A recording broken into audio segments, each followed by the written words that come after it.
Alright, so today's video is going to be a tier list rating how one-trickable every hero in Dota is. If you're not familiar with the concept of a one-trick, it's not really a big thing in Dota, it's a big thing in other games. It's the idea of playing only a single hero and only them over like an extended period of time, like 100 plus games or something like that. Maybe you take a break to farm role queue tokens, maybe your hero gets like pick banned. This is like a thought experiment though. It's like if you could guarantee that you play this hero and you're committed to doing so, how good of an experience would you have? So the rules are, in this thought experiment, you're not first picking them every single game. That would be the best way to guarantee it in like real world Dota, but this is just like, it's a for fun thought experiment. And then first off, a lot of people actually do effectively one trick heroes in Dota, but that's besides the point.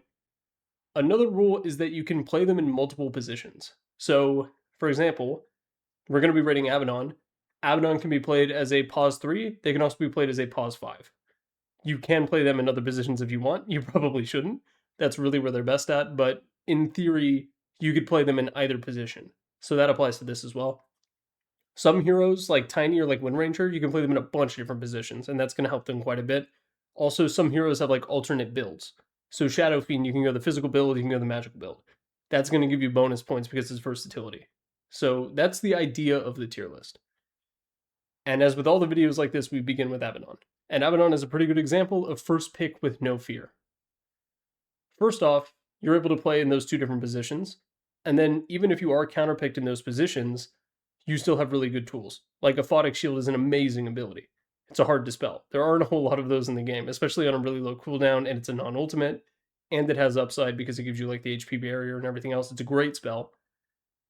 And then the handful of heroes that really do counter the shit out of you, like Ancient Apparition, for example, there's always going to be counters, but if they're committing to countering an Abaddon, it's like not as big of a deal because you still have other things you can do. Like if you pick Abba and there's a AA on the enemy team, that sucks. But if you pick Huskar or Necrophos and there's an AA on the enemy team, like you just lose. Like you can't play the game in the normal way that you could. So that kind of counter matters a lot less. So if you were to play like 100 games of Abaddon in a row, you'd probably have like a decent experience, especially like swapping between the positions. So hopefully that does a little bit to explain the rules a little bit better. So Abaddon's going to go in first pick with no fear. Real quick explanation of the tiers, by the way. First pick with no fear is you're going to have a great experience and you can first pick them blind every game and it's okay. 90% you're fine is very similar, but you don't want to first pick them. Because if the enemy sees them that early on, there's going to be like multiple counter picks or like super strong counter picks against you. So you don't want to do that. But on balance, you should be okay. Like 9 out of 10 games, you'll be fine. Dicey is like there's a large number of counter picks, or they're not versatile enough. Like they have to commit to a very specific game plan, and they can't wiggle around it, and they can like only play one position. So if they do get countered, that counter is like guaranteed to be impactful, You Better Come Correct is like they have a large number of counters or like a significant number of very hard counters. And if you are going to be one-tricking them, you need to be really, really good at being able to deal with those counters. You better come correct if you're going to try to one-trick these heroes. And there's going to be maybe a dozen to 15 heroes or so in there. And then straight cheeks, which is like you can't one-trick these heroes. Like you just can't do it. They're too specific. They have so many awful matchups. They're like countered by a ton of different things. These are like heroes that you have to last pick in order to be effective with them, basically. There aren't going to be very many straight cheeks heroes. Most Dota heroes are pretty versatile, but there's going to be a couple. I'm expecting the majority to be in the top 2 tiers, and most of them will be supports. You can call it carry bias if you want, but it's the nature of the beast. But that's Abaddon. That's how he fits on the tiers. Hopefully that explains it. Moving on, we've got Alchemist. Alchemist, position 4 Alchemist is a fucking meme, and I hate it. I hate it so much. Going Ag Slave is a total waste of time, in my opinion. I'm going to... So as a core, I think you better come correct. Alchemist plays a very weird tempo-oriented game, and he's sort of high... It's not high risk, but it is high stakes. Because if you die early on as an Alchemist, your game is like already kind of shit. And if you die twice in a row, you're like a creep now. So you need to be able to play, and just like Abaddon, there's some anti-heal in the game. AA is actually making eye contact with me while I'm talking about this, and eye contact with you as well. He's gonna go and you better come correct. You have to be a really good Alchemist player. Is he maybe in Dicey? Because there isn't that much anti-heal, but his macro game and like sort of game plan as a tempo carry is like kind of weird. We're gonna put him in Dicey, actually. Ancient Apparition, first pick, no fear, I think. He's not quite. There's going to be a considerable amount of heroes up here, by the way, even though it's the top tier. You're always going to be useful with AA. Even if you're not up against the Huskars and the Abbas of the world, you're still going to have a really big impact. You don't need to be playing against a Necrophos in order for your ultimate to do a lot of work, especially once you get the shard that also turns it into a giant global AoE stun. Like, that's cool. That seems really balanced. You do have to be really good at convincing your team to take Tormentor. That's going to be your biggest skill if you're going to be one-tricking Ancient Apparition. Anti-Mage... He's a little strange. See, he has, similar to Alchemist, he has like a pretty specific game plan that he wants. He wants to sort of play the split push farm game. And he's not really a tempo core. Back in the day, people used to argue about how Anti-Mage wasn't actually a like super ultra late game carry. It's just that he can farm so much faster. But his farm speed has like fallen off relative to a lot of other heroes that can also farm way faster. Or just as fast as he can now. And there's like some really shitty lane matchups. I think we put him in Dicey. Yeah, we're gonna put him there for now. Arc Warden, you fucking better come correct. You have a lot of really good lane matchups. That's the thing. Is like you do really well in lane a lot. But if they have enough jump, or like they have a death ball comp, you're kind of boned. It's really hard for Arc Warden to play into teams that want to be super aggressive and can get on top of him. You can only sack so many towers as Arc Warden. But he's also like his sort of saving grace in this is that you can be super versatile in terms of the items that you buy and the play patterns that you adopt. So if you know Arc Warden like really the ins and outs, you can probably get away with one tricking him. But you kind of need the right game. Then again, if you're playing Arc, you're gonna get the last pick the majority of the game, unless you're playing like carry Arc, which really isn't in vogue. I don't think anyone's really doing that now. So we'll put him down here. You need to really understand the potential of the hero's item theory in order to like play him every single game. And that requires you to be very good at the hero. Axe is there's so many bad lane matchups for Axe, you know? I think on balance you're fine. He's a position 3 that like you blind pick in the second phase without knowing who the carry's going to be, and like you're fine. You don't particularly care. Like, ideally, yeah, you're playing against a double melee lane, but you're also really good at jungling, and you can recover really fast from a ban lane if you're up against, like, Drow Lich or something like that, which is pain. There are lanes that Axe really has a hard time with, and there are games where, like, Axe isn't that great. It used to be, I feel like it used to be more dependent on attack speed carries. Like, you really wanted to play against agi heroes. Nowadays, if you see a Sven, it's okay, because, like, you have Blade Mail, right? So even heroes that don't really have attack speed, and then on top of that, you just have an AoE BKB piercing stun. Show me a Dota match where that isn't good. You can't do it. You can't do it. Bane is... Silencer is really going to put the kibosh on a lot of heroes. I feel like if you have a channeled ultimate, you can't first pick with no fear. Bane is like 90% you're fine. There's a couple of... He is very good at laning. There's just a few matchups that like really feel painful to play into because your mana regen is like shitty. And so you can't spam Brain Sap as much as you need to if you're playing against like a super harassive, like if you're playing against a pause for a Leshrac or something like that. You have to just burn Nightmare whenever he uses Edict. There's situations that really suck. And then if they do have a Global Silence or like a Zeus who has Nimbus, like your ultimate sucks. There's games where it's really not good at all. But even then, you're a Bane. You have Nightmare, you have Enfeeble, you have tools. 90% of games are fine. Batrider. Man, what even is this hero in this patch? He's like a right-click offlaner these days. You don't really see him mid much. I guess, you can play him mid. I think you're fine. Which seems kind of weird, because Batrider is like a bit of a specialist hero.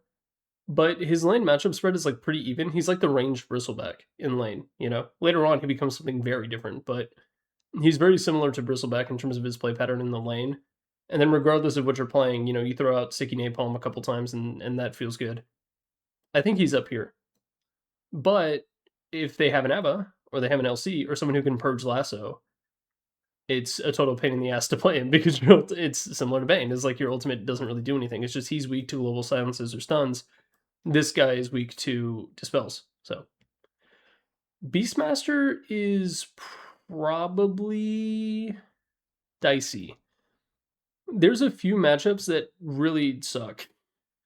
Like, you pick Beastmaster and then you're up against Crystal Maiden Clinks or something like that that can just feast upon your Boars and your Hawk. And it's like, well, guess I'm building an Ags this game.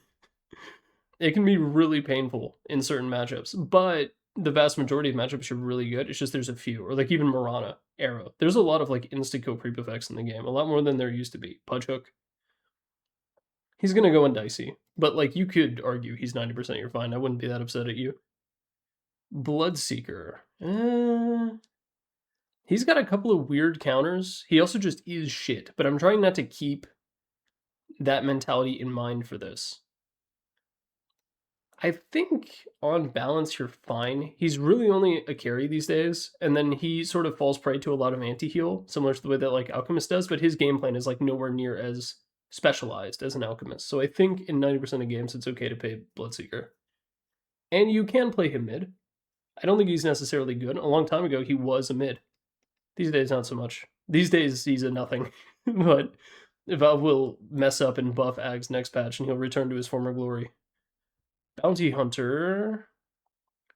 Anti-invis stuff. Melee pause 4. That kind of is a shitty thing to be inherently because you're going to have a melee pause 3 in 9% of your games. He's a little versatile though.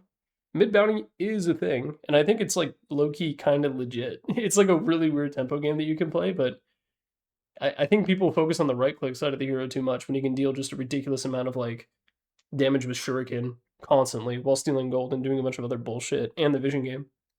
I think he's dicey just because he is a melee pause 4, and that's like a shitty thing to be, and you're really vulnerable because of your invisibility. Like, you have no natural defensive tools outside of that. If they pop dust, you just die most of the time. Or your team is there and you get a team wipe and you get 4,000 extra gold. Brewmaster is very similar to Axe.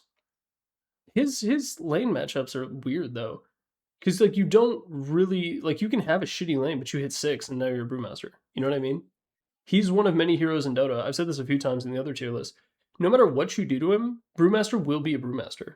Even if he has a super shitty lane. As long as he knows how to micro, I guess. I think you're fine. I think you're fine. He's a good hero to one trick, I think, actually, because he's like uncommon enough that like he's never gonna get pick banned. Like no one plays this guy. Bristleback is he's like kind of shit. You need to not be playing against any kind of natural breaks or repositioning, or not reposition, but like forced rotation effects. Lich you can play into, kind of. Lich you can play into, but like LC is like really tough.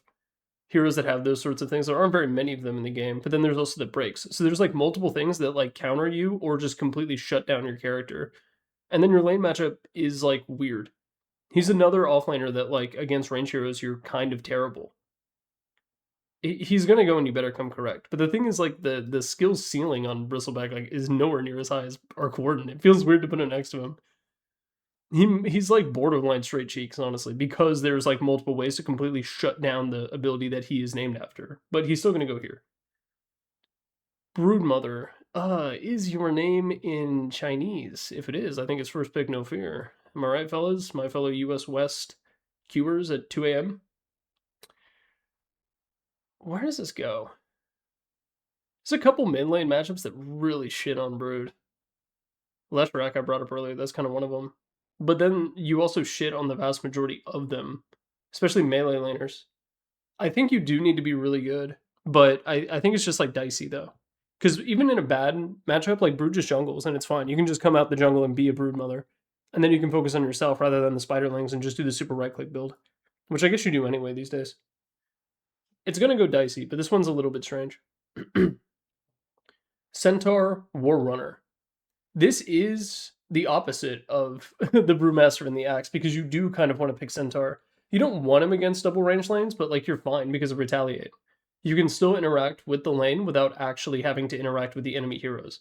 them interacting with you automatically makes you interact with them. It's a very useful trait.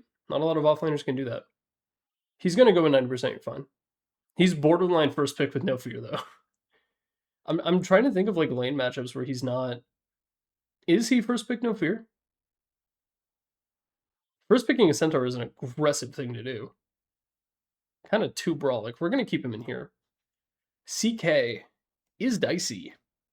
AoE damage deals so well with his illusions because they take like 500%.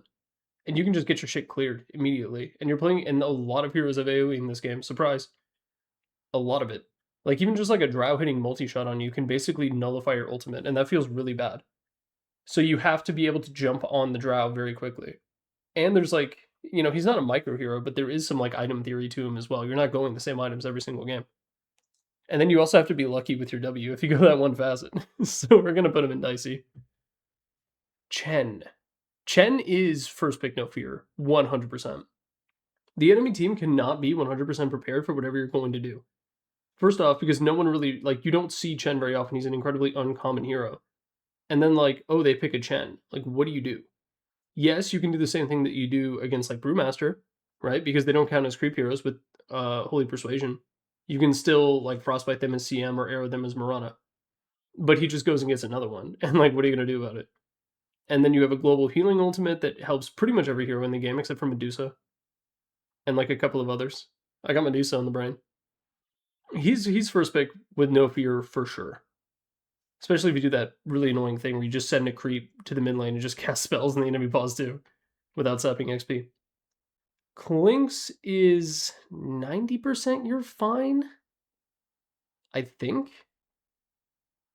I'm going to say yes.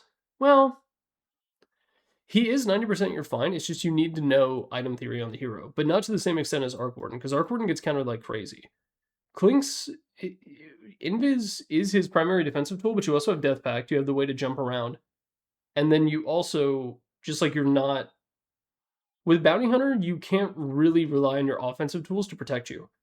When people go on you, it's like you can Shuriken and Janata, but that's not going to be enough damage to kill them before they kill you. Clinks can always just turn. Clinks can be like, alright, fuck it, I guess we're fighting now. And he gets dust popped on him, and then he exits out. He's got the 4 warriors, Tar Bomb, Burning Barrage if he has the shard. A lot of times, even if you see him, you can't kill him. So he's going to go here, but you do need to know items. Just not to the same extreme extent as Arc Warden, because being countered as Clinks is like not that big of a deal. Oh, he gets countered by Doom. Well, tough shit. Clockwork. Another off-lane support who is melee. That's a shitty thing to be. That's like low-key the worst combination of position and role in the game is melee pause 4. You can be a pause 5 clock. I think it's not quite as good because you don't have as good of jungle control and you can't constantly harass. You need to rely on your spells to harass. And you can play him as a core. You can play him as like a mid or an off lane. Mid is a little aggressive. I think off lane is like, if you're going to play him as a core, that's what you do. It's just those dual range lanes make him useless. And then sometimes your mana burn like doesn't matter. And sometimes hookshot is like also doesn't matter. I think it's you have to come correct. He's a hero that can do the universal things really well, like jungle control, because if the enemy pause 5 decides to run over and like duel with you to kill a sentry, you can pop battery assault, and now they can't really do that anymore. Unless they're ranged, and you're not ranged. But even then they have to be spooked, because what if you A-click on them and then they die? Crystal Maiden is like first pick with fear. You have to be scared whenever you pick Crystal Maiden, but she's universally good as a position 5. You can go a bunch of different defensive items. You can also do the Evil Baby build, where you go Blink Dagger and Aghanim Scepter, and you just win the game on your own. She's first pick with no fear for sure. Darkseer. There's a couple of matchups that are like pretty useless. Oracle is the one that comes to mind. I played against a Darkseer not that long ago with a pause 5 Oracle, and he did the lane start thing where he puts down 2 ion shells. And both the creeps were right next to each other, and the Oracle just like boop and dispelled both of them. And then you had a Darkseer with like a Clarity in his inventory at half mana, and it's like, well, what am I gonna do? So You know, a lot of the things that Darkseer will do, if there is someone who's really good at insta-killing a creep, they'll put the Ion Shell on your creep, right? They'll put it on, like, your middle melee creep, and then it'll burn down everything you have because you can't kill your own melee creep. But Oracle cancels that as well, and there are some ways to actually deal with that. I think, like, and your ulti isn't always good. I think it's dicey. I think it's dicey. Dark Willow. You can't really counter Shadow Realm. The closest you can do to countering Shadow Realm is to have a Hoof Stomp or Slithering Crush or something like that. Or, Guardian Sprint, Slithering Crush, that's it.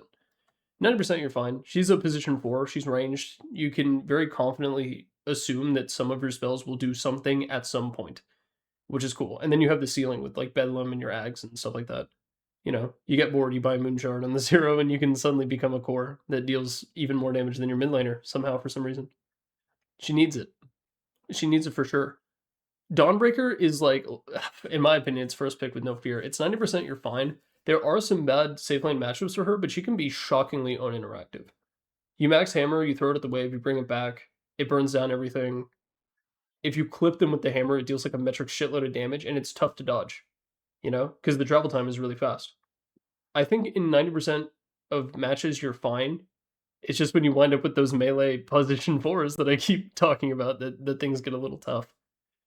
And there's, like, you know, Nyx Assassin, Silencer. She falls victim to a few of those as well, because she really does rely on her ultimate. And without it, your play pattern is entirely different, because you want to be the pos 3 Spectre. But if they have those kinds of heroes, you can't be the pos 3 Spectre anymore. But if they don't have those heroes, you're literally fine.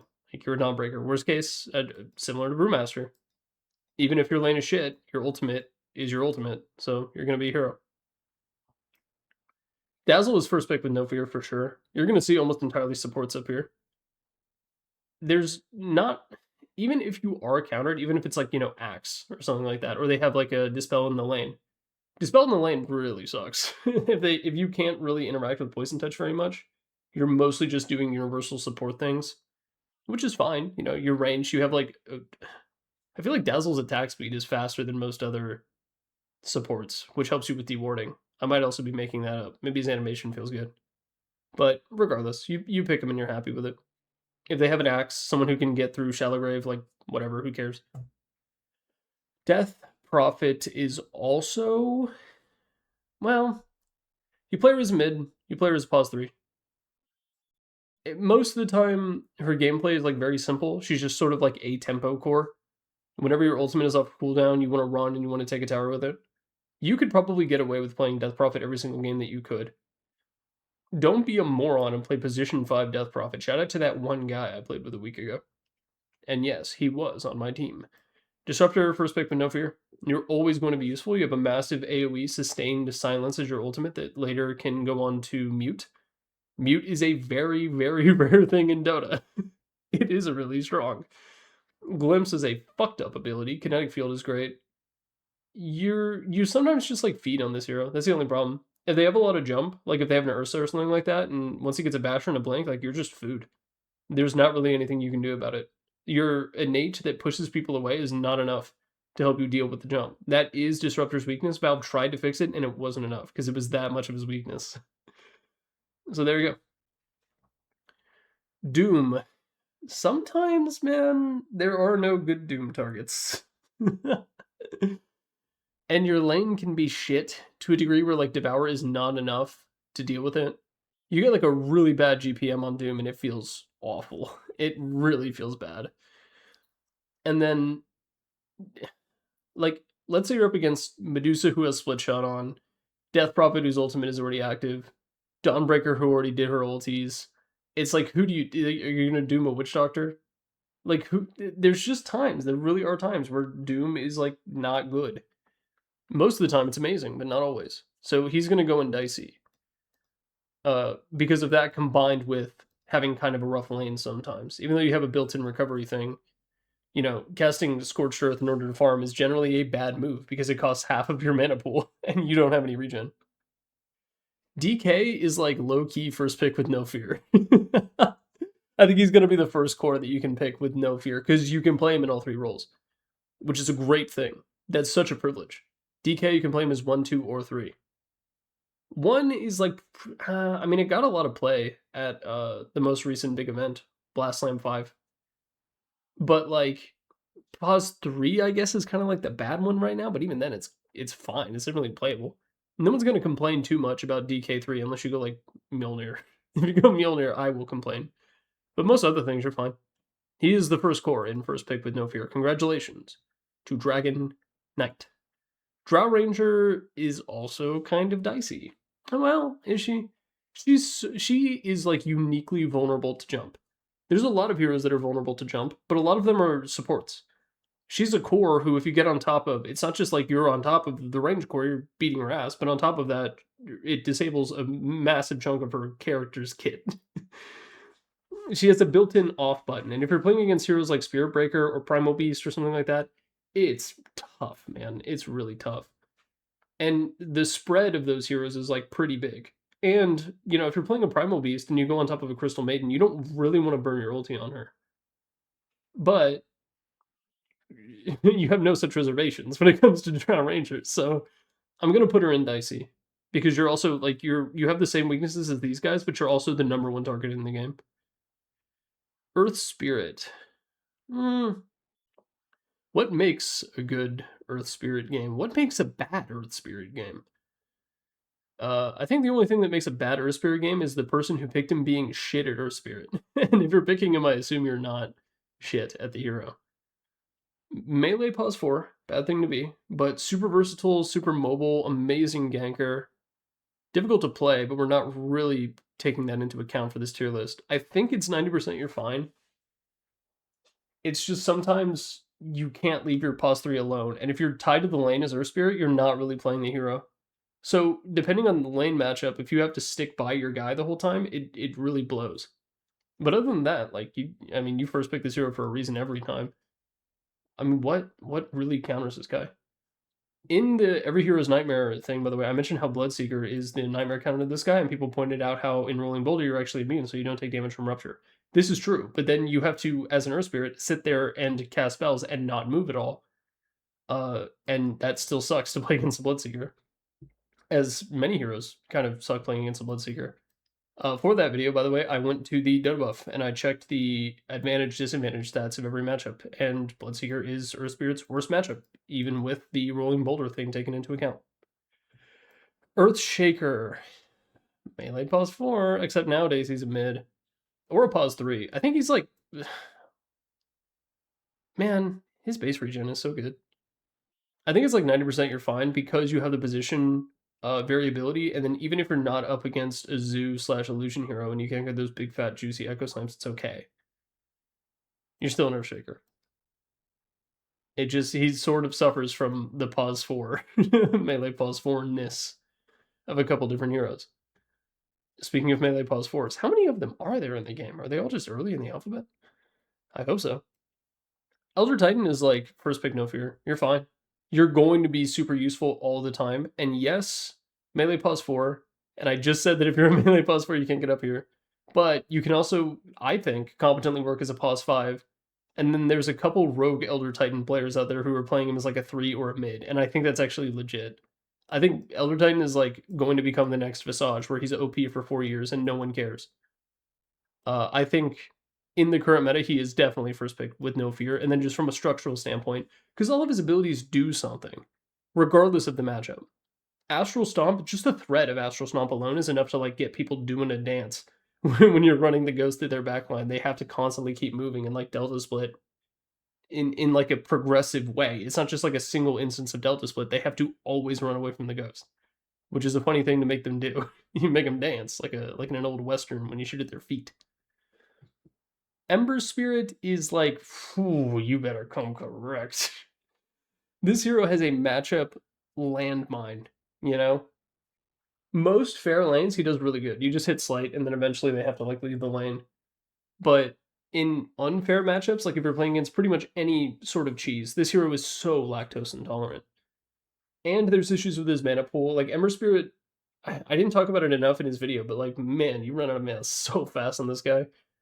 And if they have any kind of extended silence, you know, buying a BKB feels kind of shitty on him. You can't really go a Manta even though you're an energy character. You better come correct. You can deal with it, but like, oh my god. He might be straight cheeks. Is he straight cheeks? Not quite. Not quite. Because his game plan is like pretty standard for a mid laner. You want to run around and create a tempo game and like create a farm and XP advantage and create space for your team.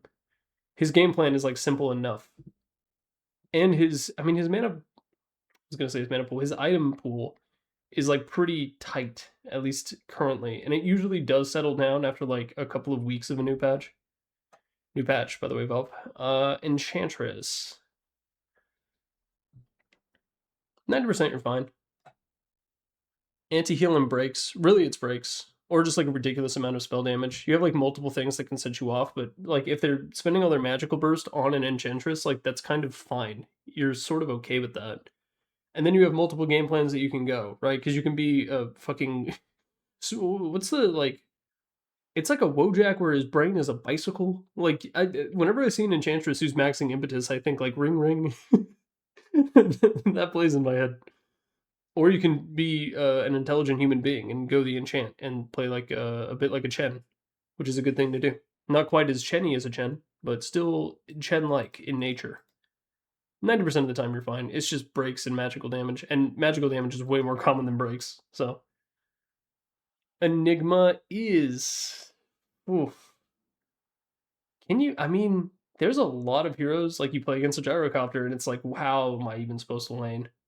How do I lane as this hero when I'm up against someone who can clear item lines? Even just like a juggernaut spinning on your babies is like the worst feeling ever because it's like, well, shit. There's a lot of carries / position 5s who can deal with the Eidolons, and in those cases, you are like a bottom 10 laner in the game. Like you really just are a body. That's it.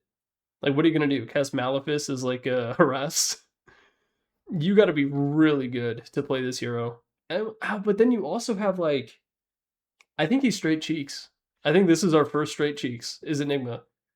And the reason he gets put down here is because Silencer, I didn't even start talking about the fact that he has like a channel ultimate with an absurd cooldown. But you also have like ranged BKB piercing stuns, which there aren't a lot in the game, but there are some. And then you also just have stuff like Venge Swap, you know? And then if your lane is really bad, you're like useless. You are completely, you have to go jungle from like minute 0, and now the enemy position 1 is a complete free farm for the first 10 minutes of the game. So he is going to go in straight cheeks. He's going to be our first one because he's vulnerable from so many different angles of attack. People will first pick this hero anyway and play him as a pause 5, which is kind of legit. Look, yeah, I think Enigma pause 5 is kind of good. Faceless Void. It's dicey. It's dicey for actually some of the same reasons about Enigma. Because there's ways to mess with Chrono. And then there are certain lane matchups of sustained harass where they don't really care that you can get rid of the last 2 seconds because they can just do that damage again. Your lane matchup is kind of boof. You have, like, but sometimes you get those really good Chrono, like the Witch Doctor with Ags, or like a Invoker Kata, or even Jakiro. Like, there's a lot of really good synergies with Chronosphere. It's just that you're not going to get those every game. And then on top of that, there's some lane matchups that are pretty bad. I think he's like, I changed my mind on him. He's sort of 90%. You're fine. He's gonna go here. It's just, you know, some games are just not good at all. Your ceiling is really high, but your floor is like pretty low as well. He's a weird one though. He's a weird one to one trick. You better land some really good chronos. I'm proud to say that I've added the phrase stuffed crust chrono to a lot of people's vocabularies. Grimstroke. It. I'm trying to think of a game where Grimstroke doesn't have an ulti synergy, and I can't really think of one. Because even if, like, you just Orchid, like they just get Orchided or something like that, don't double use them. I'll say that. Soulbind makes it so that you will always have some kind of really cool synergy, and it's sort of a team fight in a can. Because even if you don't have a great, like, even if it's just like DK stun, you know, that's a really long extended stun on 2 heroes at the same time that you can then wail on. And then you have Dark Portrait, which is a hilarious ability that is broken. Dark Portrait is so crazy good. But people don't really talk about it, and they should. They should. He's going to go on first pick with no fear. Oh, and synergies with the pause 3 with Inkswell. Should mention that too. Pretty much every pause 3 wants an Inkswell on them, except for Enigma. Shout out. Straight cheeks. Gyrocopter, super vulnerable to jump, takes a really long time to get going. Like, of a bunch of other carries, it's like, you, Drow Ranger, you can get, like, Yasha Hurricane Pike and you can start showing up. Or you can get Dragonlance Manta and you can start showing up. Gyro, you need, like, Chrysalis, Aghanim Scepter, BKB, Morbid Mask, and then you can think about showing up. He takes so long to get going, and there's going to be times where if you're one-tricking as this hero, the game is over before you even get to play. And that's assuming that you had a decent lane. If you have a bad lane as Gyro, it's really hard. Catching up as Gyrocopter is deceptively difficult. You think, oh, he farms so fast because of Flat Cannon, and yes, that is true. But if you don't have the floor to work off of with, like, Chrysalis at least, you really suck, actually, at catching up. He's going to go in Dicey. He also doesn't scale as well as a lot of other position ones. So, like, sometimes your strat, like, low-key, you are a tempo carry, but it takes you forever to get off the ground. And then if you can't go under them at a certain degree, they're just gonna bull right over you, you know? Because then the real late game motherfuckers like Medusa and stuff come in and then just shit on you. I'm swearing too much. Hoodwink, first pick with no fear. Couple of really strong counters. But then you're playing as a position 4, and you're a ranged position 4. And then if the Mars is casting Arena specifically to kill you, it's like, eh. I always joke because people do it all the time in Dota where they die and they're like, oh, it's okay, guys, look, they use their ultimates to kill me. And it's like, dude, that is the objective of the game. Like, you use ultimates to kill people. That's the whole point. But if they're using stuff like Mars Arena to kill you as a hoodwink, it is sort of overkill for you. So a lot of your counters do require a certain degree of input that you don't really care that much about. You know, Timbersaw, I guess. He can just use his basic abilities that are all on a really low cooldown to deal with you. Even his ulti is on a low cooldown. But you get the idea. Being super hard countered as a pause 4 is like, oh well, boo-hoo. It's not that big of a deal. It's not the end of the world. Huskar. He's got some real minefield matchups, man. And even outside of that, there's just like strategies and team play that you can do to really deal with him. I'm going to put him in Dicey. Huskar is like a 10th pick queen in the pro scene. And then in the pub scene, which is really what this is geared towards, one tricking in the pro scene, not valid on any of these heroes. In the pub scene, you still want him as like a blind 5th pick. You never see Huskar picked in the second phase, and for very good reason. There's a lot of counter picks that just shit on him. And there's the obvious ones, you know, like Ancient Apparition. But then there's just a couple of lane matchups that he doesn't do too well against. And then, like, insane physical bursts like CK. CK poops on Huskar. He doo-doos on him. It's really hard to win a game with Huskar when there's that much physical damage coming at you all at once. So he's going to go in Dicey. You last pick him, though, every single game, you probably do pretty well. if you're guaranteed last pick every single game. But even then, you will run into some really awkward matchups, and you can't do much about it. And if they pick a CK in the second phase, and you're forced to pick Huskar, you're like, Invoker as a mid laner exclusively. Pause for Invoker is not really a thing right now. I kind of missed it. I thought it was an interesting take on the hero. There was a period of time where every Pause for Invoker player was playing the Baby Boy Invoker, and then if you were playing a mid, you were playing the Dark Artistry set with the Goku hair because you spent $800 to dress up your little wizard man in a video game. And props to you. I think you're kind of first pick no fear. Invoker's matchup spread is really even in the mid lane, especially because you have multiple builds you can go. Exhort is definitely in vogue these days, but like you can get away with Quaswax 100%, especially if you're doing the Tornado facet, which I am not super keen on, but you know, you can do what you like. I'm also not an Invoker player. I just, you know, I play against it and with it quite a bit because people love this hero. Ego stroking in the pause 2. Well, he's not first pick. Hold up. You're never going to be first picking Invoker. 90% of the games you're fine. Just a couple of nightmare matchups like that. Well, yeah, like that Huskar. Io is first pick. If you're playing Io and you don't have a great Io target, it really sucks. But if you're first picking him, you will have a good IO target, assuming people know what your hero does. And most people have a rough idea of what IO does. He heals you. So pick a hero that gets healed and doesn't rely on mobility. I should have mentioned that more in the IO PowerPoint for Pookie Pookie Honeyboo Princesses. Is if there's a position 1 who really relies on mobility, like an anti-mage, you kind of can't play IO with heroes like that. Even like Morphling is a little bit of a stretch, but you can definitely, like, the synergy though is so good that you should do it anyway. Yeah, pause ones with mobility are bad. All right, Jakiro is also first pick with no fear. He's so versatile. Like, it's not that he's so versatile. Well, he has so many different weird strengths. Liquid Fire is amazing for taking towers. Liquid Frost is so good for harass. You're very good in the lane. Macropyre is not always that useful, but it's definitely a little bit useful. It has like a pretty solid floor to the ability, even if you're just using it to like cut a wave. First pick with no fear. A lot of supports are going to be up here. I get accused of carry bias a lot, but with the context of the tier list, I hope you can understand. There's just like not a lot of Jakiro counters. I guess you can get they dispel the damage from your dual breath, and it's like, well, you just hit them with liquid fire, and they're going to be taking damage anyway. So Juggernaut is like pretty good. I wouldn't quite say first pick with no fear, because you're sort of weak to BKB piercing stuff, and there's a couple of lane matchups that really suck for you.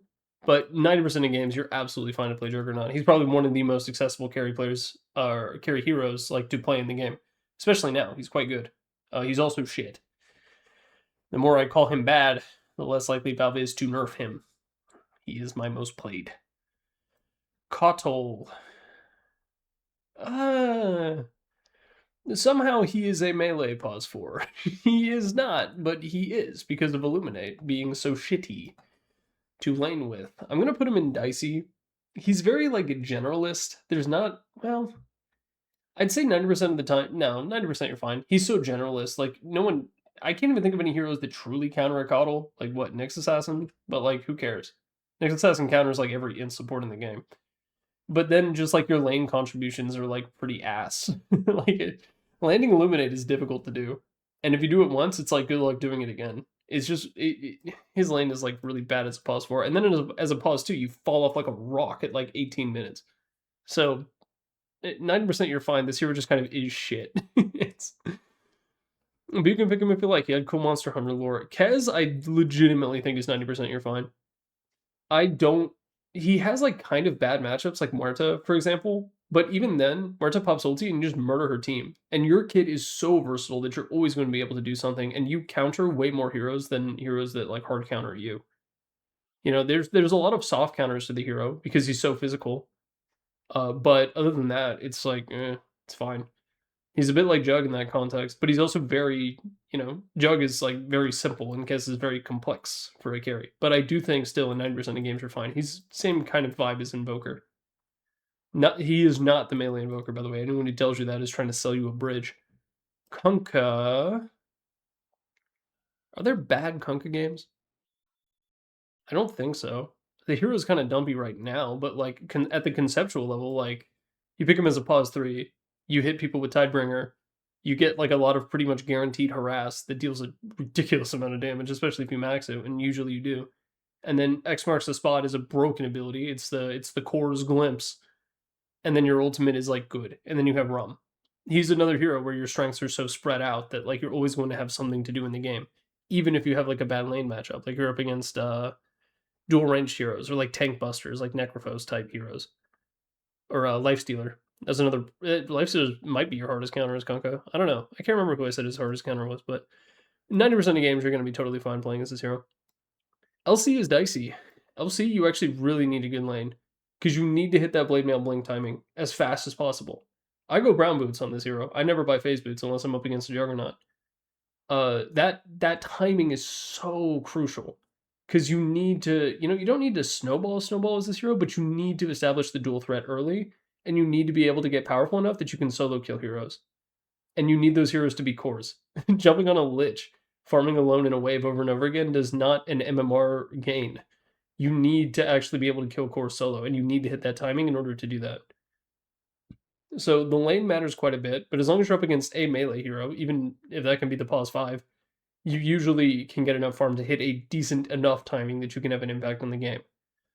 But then there's also a lot of counter picks, you know? If the enemy team has a Skywrath, you kind of have to duel him, or else you're going to be losing all your duels.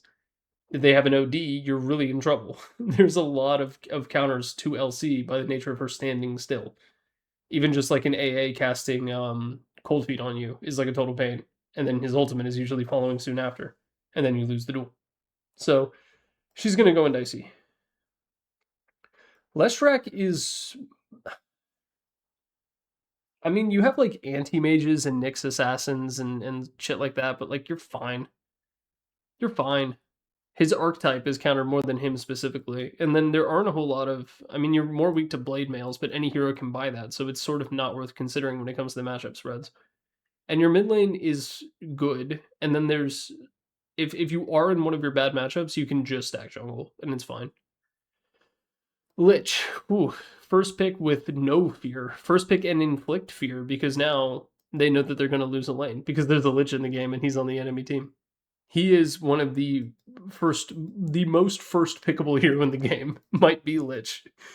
It's a weird thing to declare, but like you have a lot of the upsides of Crystal Maiden minus the insta creep kill. But even then, you have Sinister Gaze, which does a shitload. Does it still have the shitload of bonus damage to creeps? I hope it does. That was a cool little piece of depth to the hero that not a lot of people knew about.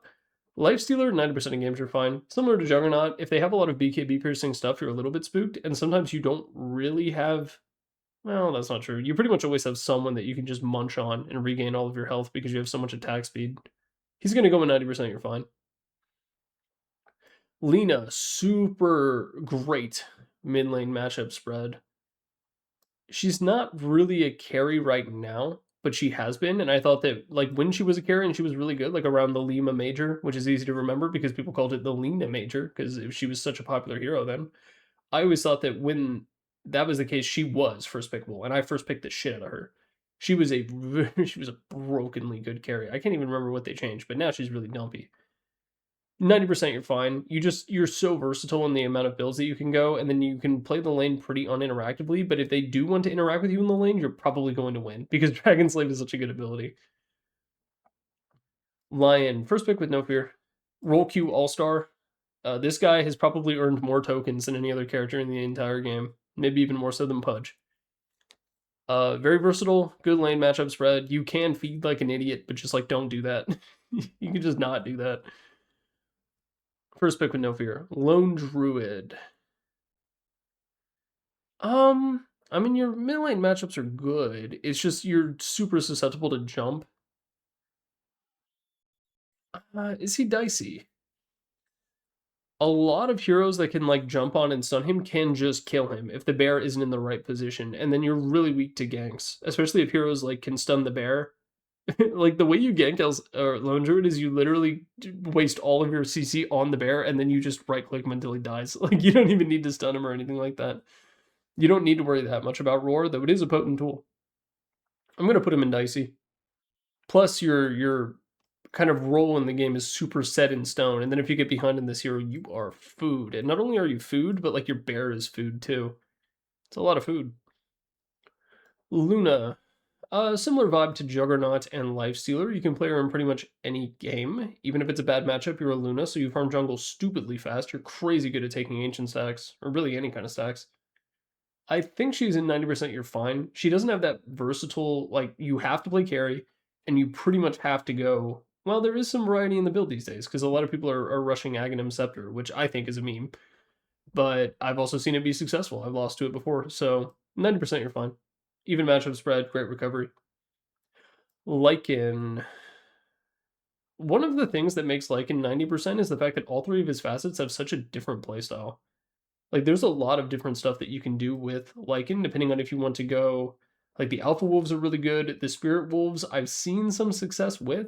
I say C because that sort of implies that I'm the one doing it. I will never pick that dog shit. But I've seen other people do it, and it can work if you want to go all in on right click Lycan. I don't think it's a bad idea. And then no matter what you're doing, if you're really having a shit game, you can go Aghanim Scepter and just wolf fight a melee core on your team, and now all of a sudden they're an absolute monster, and you can send them to paradise in the middle of every team fight. Try it with Sven. Good times. Magnus. super versatile. The only... Is he first pick no fear? I think so. You're susceptible to precasted instant or low cast time stuns, and you're even more susceptible to just like that sort of thing now that Skewer will stop if you're CC'd in the middle of it. But because you can play, I don't think he's a 5, but you can, 1, 2, 3, 4. Carry Magnus is sort of out of vogue as well, but there's been times that it's been really good. Let's say 2, 3, 4. Even there, you're very versatile.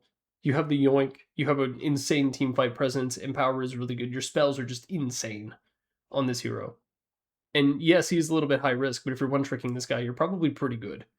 I think he is first pick with no fear. He's going to be one of the probably a single-digit number of cores who are up here. And the cores that are up here are going to be up here because they can also be a support. And also Dragon Knight. Because he's DK. Marcy. Another hero in the same category is like Brewmaster and Doom and such, where like you hit 6 and you win. I'm going to say 90% you're fine. You can play her as a 3 or a 4. Mid Marcy is a thing. Carry Marcy is also a thing, but, kind of a lowercase t thing. Helm of the Dominator is really, really strong in this character as well. You have a rebound target at all times. Suplex is good. You take advantage of the farming speed as well. She's going to go in here. She's going to go here. Even if she gets shit on in lane, she hits 6 and kills you anyway, so who cares? Mars.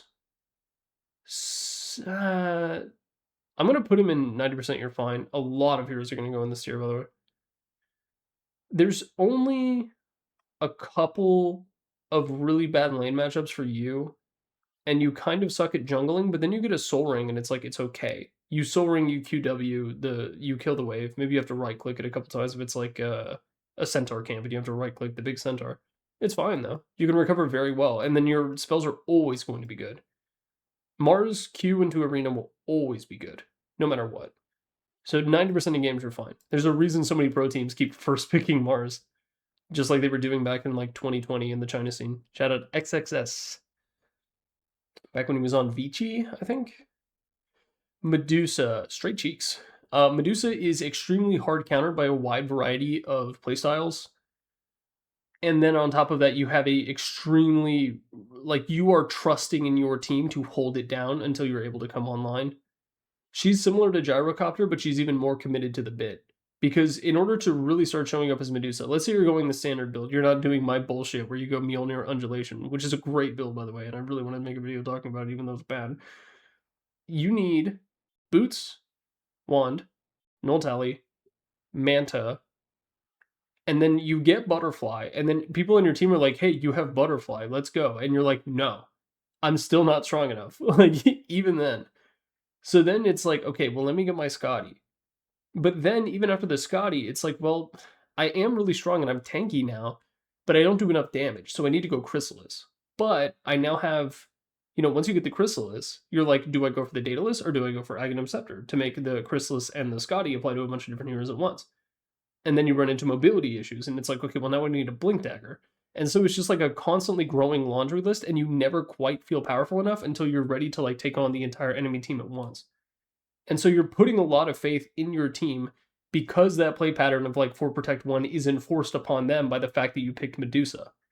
And if you're forced to pick Medusa even in the later phases, Slark, Weaver, PL secretly doesn't counter you because of that Undulation Mjolnir bullshit that I just talked about, but, we're going to discount that idea. Nyx Assassin, Anti-Mage.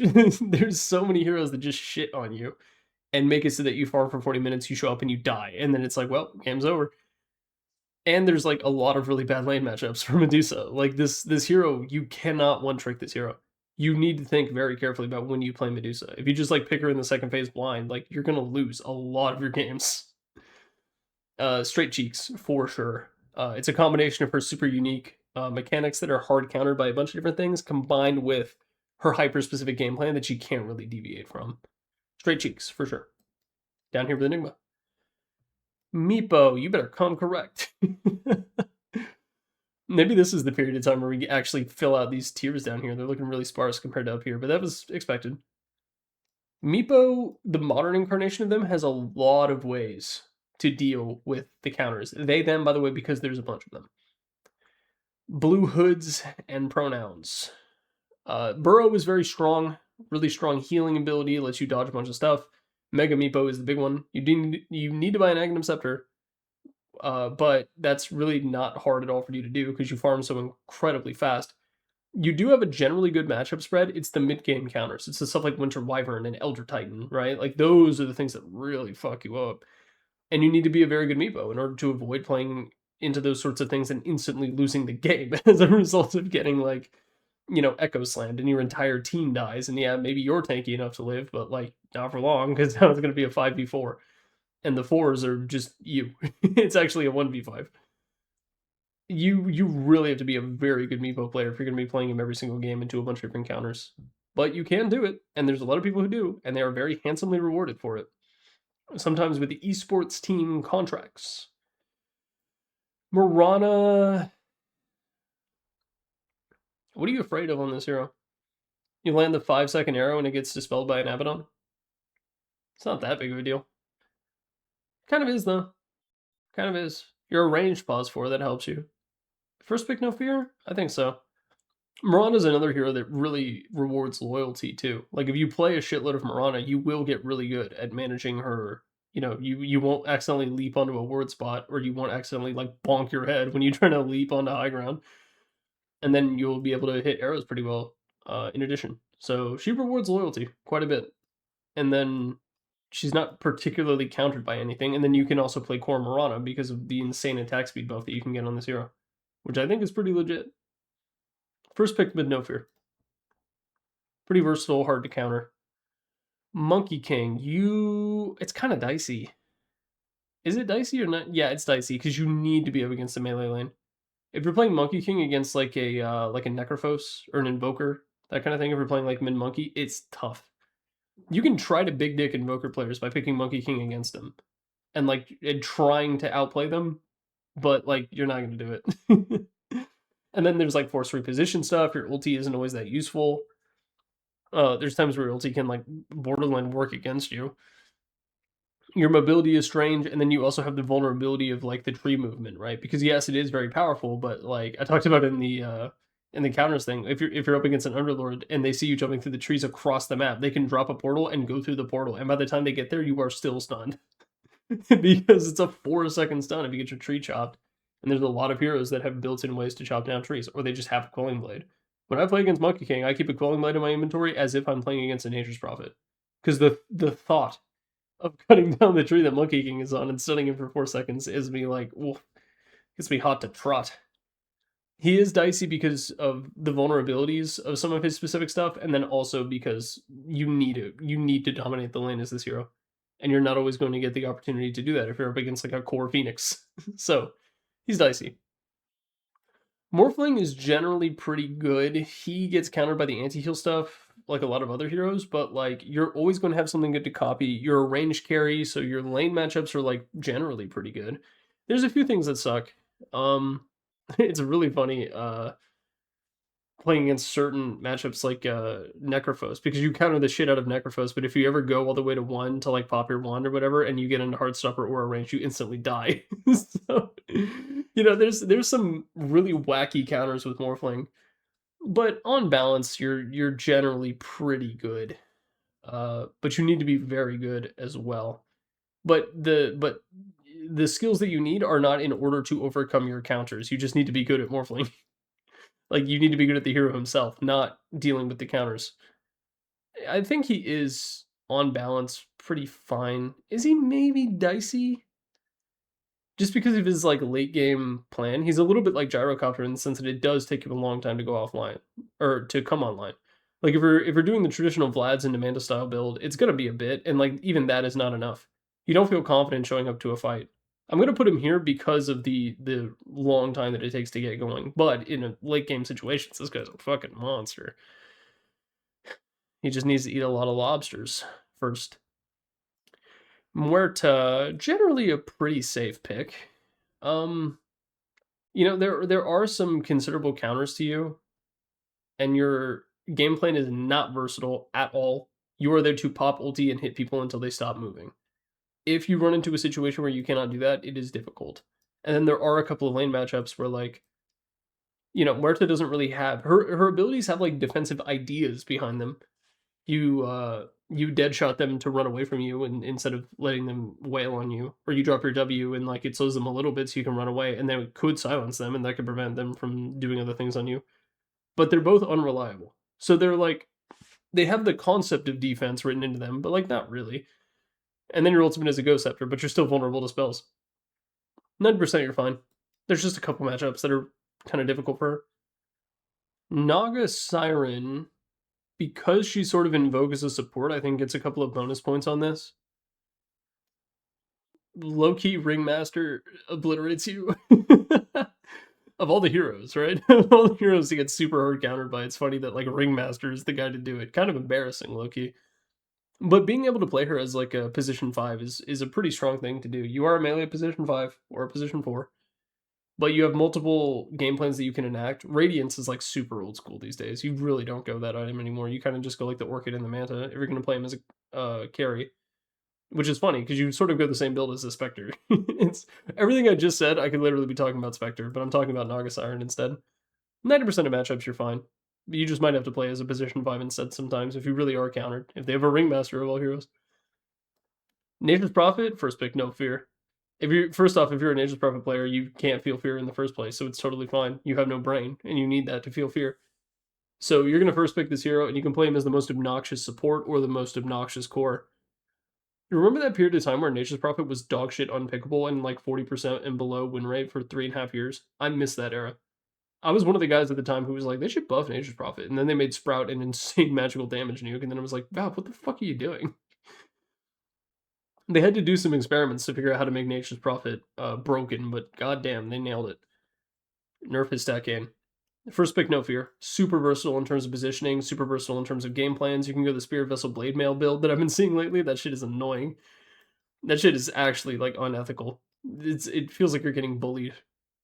First pick, no fear for NP, for sure. And they have to buy a Quelling Blade. Necrophos, you better come correct, actually. Necrophos isn't that hard to play, but he has such a weird matchup spread. There's like some heroes that really shit on him, including ones, you know, I bring it up all the time, but like the Huskar matchup, you get obliterated. I cannot stress enough how bad Huskar beats your ass as Necrophos, especially if he's going the Spears with the pure damage. Yeah, you need to really understand how to play around counters. You need to really know your limits in a variety of different circumstances and situations. There's also a bunch of different items you can build on him. You do have to really know what you're up to. It's funny because he's sort of a lane bully. He's similar to Arkward in that capacity, where he will win the bulk of his lanes. I'm thinking of him as a mid laner also. As a pause 3, he does not win the bulk of his lanes. He wins some of them, but the few that he wins really freaking hard. If they don't know how to really bully the shit out of you early on and get you nice and behind.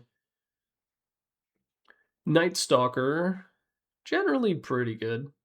You know, people will talk about like, oh, Phoenix counters you, and it's like that is true. It is true that Phoenix counters you. But the whole day-night manipulation thing, like with Dawnbreaker too, it's like not it's a temporary thing. And like it cancels your ult for a little bit, but your ult lasts a really long time. Like it's not really a counter. We're gonna put him in Dicey just because he's got some really shit lane matchups. But even then, and like he doesn't have any built-in way to recover the way that like Axe does, for example. We're gonna put him here. Nyx Assassin. Is he straight cheat? No. He is the melee pause forest of all the melee pause fours. And he's got, like, you really need to know your lane matchups, and you need to not feed. You have a hero that's kind of designed to feed, and you can't feed on him. And his only defensive tool really is, like, something that your opponent has to interact with you willingly on in the form of Spiked Carapace. If they just choose not to hit you, you're kind of boned. Is he straight cheeks though? Like you have the versatility of being able to go for the Axe build, or you can do the the Dagon E-Blade Wombo combo. It kills you out of nowhere, kills you, kills you, kills you. Sort of Nyx Assassin. I'm gonna put him in better come correct, but like it's might be straight cheeks, low key. This is a hero that you do pick in the first phase oftentimes, but you really regret doing so. You constantly regret picking Nyx Assassin. Ogre Magi, first pick, no fear, baby. Melee pause 5. If he can be a melee pause 4. The thing is, he is a way better pause 5. You throw Ignite, you go the facet where you have to leech XP up to level 2, and then you have the most broken level 2 power spike in the entire game. Your E is always going to be good. Your W is always going to be good. You can go a bunch of different items. You can go defensive or offensive. You can even decide to say fuck it and go with core, like a magic core with an Magnum Scepter if you want. He's first pick with no fear 100%. For the same reason Nature's Prophet is, because you don't have a brain when you pick this hero, so you can't feel fear. You need the hypothalamus gland or something like that. I don't know the parts of the brain because I don't have one. Omni Knight is probably kind of dicey, man. If you are playing as a... So, pause 5 Omni is like not a thing. So you're oftentimes a melee pause 4, or you're like an aggro pause 3. I am an Omni pause 3 believer, by the way. Ever since they made it so that your E doesn't cost any mana, you can just like throw that shit on people. It's very good. It's a very good ability. He's gonna go in dicey, just because if you aren't in a position where you're able to do that, you're kind of useless. And purification is like not a farming tool. You can't go soul ring purification and like fight your way back into the game the same way that a Mars can, for example. It just doesn't do enough damage because it has the upside of also healing you, which is nice, but like, he's gonna go in dicey just because if you get behind, he feels like shit, and then he can't actually play that many positions, even though in theory he can play 5. He really can't. And then as a pause 4, he's pretty shitty as well. But you can get away with it. I mean, you can get away with a support Omni. He really is better as a pause 3 these days, though. Trust me. If you have not played pause 3 Omni, go. Go forth. My child. Don't go Soul Ring. Just buy a couple Clarities. And go like, and you'll get an Echo Saber eventually. And by eventually, I mean like Face Boots, Bracer, Echo Saber, Magic Wand. And just like 2-shot people. Like, it's really good. You go Harpoon. It's very fun. And you yell, come to Jesus whenever you harpoon people. Oracle is always good. First pick with 0 fear. Pretty self-explanatory for this. Dispels are always a good thing to have. It's a rare trait. You have a really good heal in the form of Purifying Flames that also has offensive potential. It's a very versatile kit. And then False Promise is amazing. One of the best spells in the game. First pick with no fear. Used to have the fear of griefing. No more. OD. You will win mid. It's just sometimes, like, if you're a range hero that's, like, pretty easy to kite, you know? Because you don't have mobility, and then you have to buy mobility, but if you buy mobility, you don't have attack speed. And then if you buy mobility and attack speed, then you're not tanky. You're always missing something on OD. His item theory is extremely complicated. It's, like, weird. Because his kit is so simple and he's so easy to play, but his kit is so strange. And there's a couple of really big counters to you, but, like, it's not that big. Like Nyx Assassin, for example. The games you don't regret picking Nyx Assassin are when you're up against heroes like OD, who, like, don't have any super obvious blatant counters, but, you know, he also blatantly counters a shitload of heroes. But Nyx Assassin is one of the ones that counters him. Pangolier. I mean, if your name is Quentin Callahan, right? I'm assuming he's not watching. 90% you're fine. The bad mid matchups for Pangolier you can deal with just by hitting the Q and the W button in the majority of cases, and then your ultimate is always good. You know, if you're up against a Bloodseeker or something like that, maybe not so much. But on balance, your matchup spread is very good for being a melee midliner. 90% you're fine. Physical damage is always good. Magic damage, not always good. Physical, always good. Phantom Assassin. Oof, you better come correct. And this come correctness does not actually come from like the items that you buy. Your item build is pretty much set in stone all the time these days. I guess you can go S and Y instead of a Desolator if you're doing the what's the one called? Methodical? Where you get the guaranteed crit that's bigger, but you need like 6 stacks or whatever, and the dagger does 2.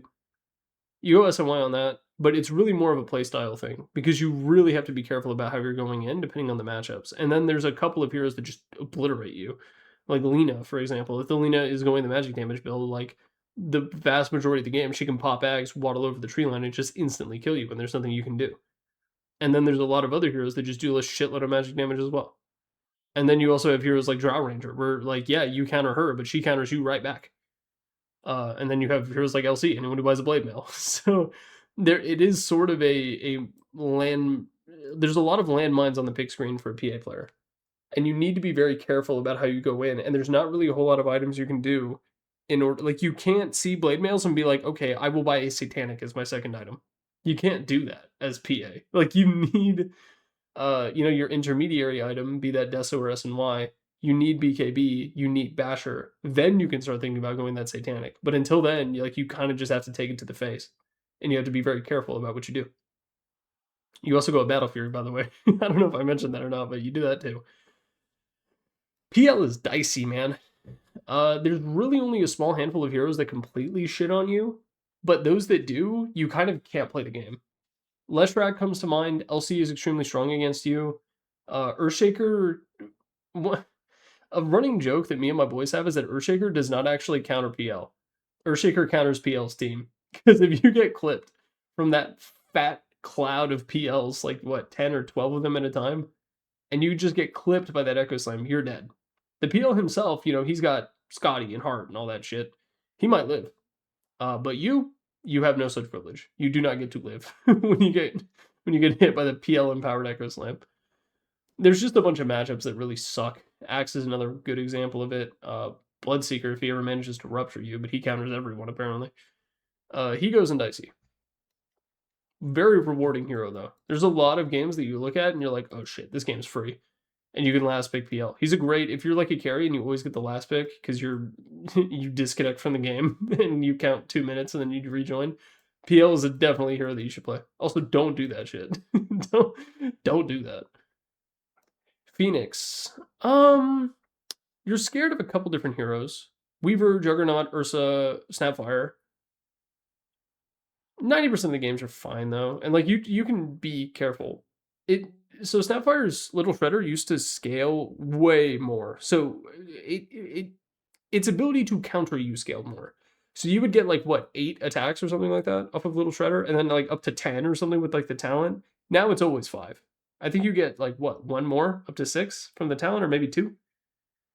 But when your egg is like 18 hits, it's like that's not as big of a deal. So you don't have to worry about her nearly as much. But then you also, Morphling jumps in and you didn't manage to slow his attack speed and he just kills your egg. There's difficult situations for sure for Phoenix. But Fire Spirits in the lane is broken. You have a built-in mobility tool. You're good at just doing like support things.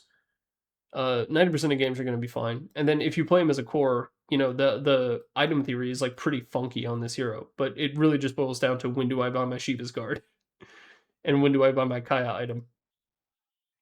Primal Beast, generally pretty good. Similar to Centaur in the context that like even if you are tanking Harass, you get your stacks that you can roar off and now you're going to be an absolute menace. You have mobility built into your kit. You have a channeled BKB piercing stun. The thing is that they're casting Global Silence for you. If they're casting global only for that, it's like kind of a wasted global. It's big time overkill. It's like Arena on Hoodwink. It's the same idea. But that is still a vulnerability. Your ulti cannot do very much because you get stunned in the middle of it, or interacted in some way, or defensive tools used on them, like Avenge Swap. But again, that's like very specific. There aren't a whole lot of effects like that in the game. It's just that when there are, it's difficult. And then a lot of tank busting stuff is really good against you because your strength gain is like 1 billion. So Necrophos or Lifestealer or something like that. But even in those games, you're still useful. And then it is another situation like Drought PA where you kind of counter Lifestealer in the same way that he counters you. Because yeah, he can feast upon your bones, but also you can pick him up in the middle of rage and slam him into the ground with a triple power bomb. And like that's it. That's a pretty good thing to do. Sort of a waste of rage, and then you're also dealing damage and keeping him in place. Puck. Dicey. You see a Ricky on the enemy team and you're like, ugh. You gotta buy 4 staff. And then I don't know about you, but I have not once bought a BKB on Puck in my life. I will never do it. If there's a Ricky who has a nullifier and just a Ricky with a nullifier, I will just lose the game. I would rather lose than buy a fucking BKB on Puck, dude. I'm not doing it. Night Stalker is super annoying as well. Any kind of AoE silence completely bones you. Any hero with built-in silence means you have to buy a Yules or something similar to that, and that always sucks. But if they don't have access to those AoE things and they're not immediately rushing Orchid to deal with your bitch ass, you can generally do pretty well off the strength of your ganking in the lane. Use your Q once you get level 7 and it just clips the range creep and instantly kills it. And then you can W if you want, or just right click the other ones down. Right click them first and then use the Q in order to secure the last hits. They don't get denied. You're versatile. You have a pretty wide array of items that you can go. Your lane matchups are like not always good, but even in like shitty lanes, you can usually get more out of it than other people because of phase shift. And you can dodge stuff like Viper Poison Strike and stuff like that, or like Viper Ultimate. Of course, you have to burn it, but you know, it's a little dicey, and there's a few things that really make it hard to play Puck. But on balance, you can probably get away with one tricking Puck even in those bad matchups. Just don't be an idiot like me. Swallow your pride and buy a BKB on Puck. Bars. Pudge. Man. I hate that I have to say this, but he kind of is first pick with no fear. If you are a really good Pudge player, you will always have something to do. And you can play him in multiple roles. Stop playing him as a pause 5. He's a shit pause 5. Play him as a pause 4 if you want. Lot less responsibility. There. Okay? But if you're a good Pudge player, you can play him pretty much any position. I mean, pause 1 Pudge is like not a thing right now. But, and like mid Pudge is also kind of not a thing right now. But you can play him as a 3, 4, or 5. And then if you really want to, you can play him in those other positions. Really, you can play him as a pause 2. Do not play pause 1 Pudge. But you can first pick him with no fear and get 2 roll Q tokens when you lose the game. BKB piercing stuns that last a long time are always going to be good. So are force relocation tools, even if they are attached to a difficult skill shot. Pugna 90%. His baseline, like your average Pugna game is like kind of meh, but then you're up against like Invoker or Skywrath or another like crazy int hero who has like mana cost out the wazoo, and like you feel amazing. Or like OD, for example, is another good one. There's just like the ceiling is very high. It's just your average game is like very meh. And then Decrep is not always good. But Nether Blast is always good. Just having access to that tool, and then Life Drain as a defensive ability is also extremely powerful, pretty much regardless of matchups. So 90% of games you're fine as Pugna. It's just a matter of like what position do you play them in. You can go pause 4 or pause 2. That's really it. And even then, you're pretty much just going to be buying the same items, but slower as a pause 4. Maybe you go Holy Lock it. If it's one of those kinds of games, you're up against a Faceless Void, right? You can heal people when they're in the chrono with the good suck. So you should do that. Queen of Pain, pretty solid lane matchup spread. Blink is a very good tool. You can't first pick her because there are a couple of matchups that really bone you. OD comes to mind, Puck comes to mind. There's problems with Quap, but on balance, you're going to be a Queen of Pain in 90% of games. Just don't get obliterated in the lane. Blink is good. Pure damage is good. Razor, also 90% you're fine. This is by far going to be the most crowded tier. The reason he's here is because of the same reason that like Brewmaster and stuff are here. Eye of the Storm is a very strong ability, and it represents an inevitable truth that if you man fight the Razor and you guys ever like on rough farm parity, he is going to win. And that is further reinforced by the idea of static link, which is a fucking nightmare for a lot of heroes. You get static linked as Medusa or Gyrocopter, or even just like a Juggernaut, and it's like a total pain in the ass. Because now you have to run away, but Razor is faster. And so when those ranged heroes, you have to buy a Hurricane Pike, or you need to rely on your supports to be able to force staff you out. And maybe they don't. Maybe they're force staffing themselves away out of Eye of the Storm, because otherwise they're going to die. You have some bad lane matchups. You really want to like win the lane hard as Razor. And if you don't do that, it's kind of tough. But even then, like you just pull up to another lane with your ulti and static link, and you usually get something done. You hit the Q button and you walk at them. 90% of the games you're fine. There aren't a whole lot of heroes that directly hard counter Razor. So Ricky is he dicey?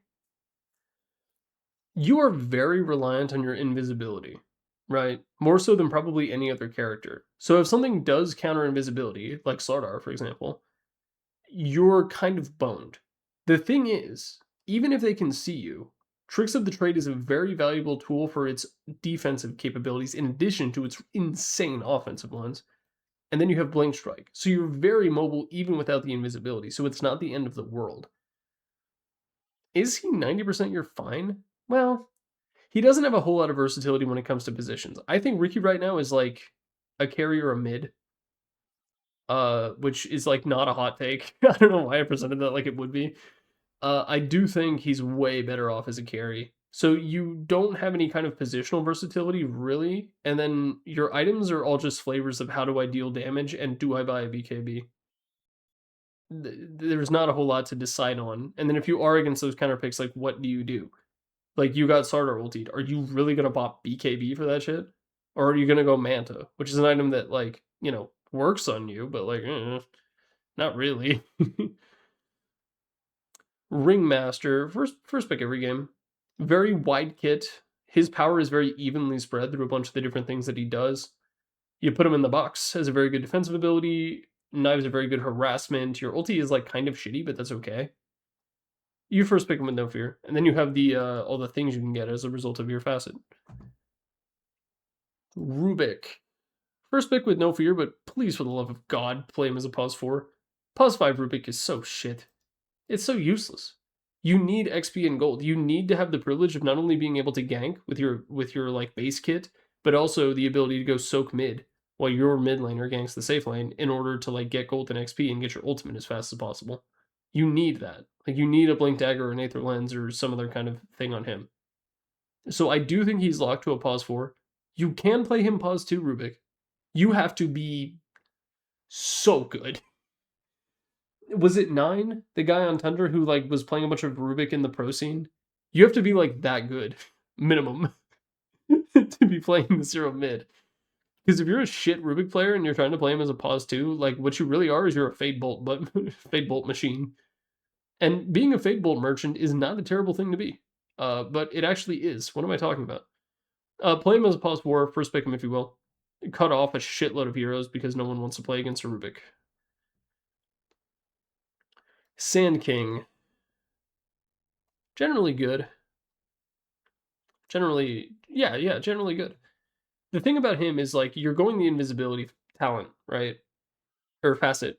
Even if you are visible inside the sandstorm, contesting you is quite difficult if they're a melee hero. If they're ranged, they can peck you a little bit, but like it's not that big of a deal. Even if you're up against a situation like a Drow Ranger, it's tough. You kind of can't walk up and right click the creeps willy-nilly. But you're still going to be getting a good chunk of golden XP, and then you sandstorm and you just hide in the trees, and then maybe you get a last every now and again. Only problem is you push the lane, which is kind of tough, but then your ultimate is pretty much always good. You're a very good... It's hard to call it circles on the ground, but that is actually what it is. Epicenter is a very long series of circles on the ground that deal magic damage. 90% of games are fine. That's always going to be impactful. Unless they like have precasted BKBs for some reason, and that means that they really are terrified of you and you've already gotten your job done. Shadow Demon, weak to jump, no real defensive tools. Disruption does not count as a defensive tool. First pick with no fear, for sure. Good pause 4, can work as a pause 5. A little limited by positions, but most supports can play both roles, so that it contributes as to why there are so many support heroes up here, and a couple of cores too, and a bunch of heroes that can do both. Shadow Fiend. He's sort of in between. I'm going to put him as 90% you're fine because you have the ability to pick between the physical and the magical builds. So if you're in a lane / game situation where you know that you're going to be able to have time to farm up and buy a bunch of really crazy right-click items and you can get your BKB without worrying too much about it, like you're going to have the space to do that, you absolutely should do that. And you can play him as a core, as a mid or a pause 1. If you're going as the pause 1, you pretty much have to go the physical build. If you're mid, you have the choice. So you have 2 different builds, 2 different positions, basically 3 different versions of the hero because we're not counting pause 1 magical build, which you shouldn't do.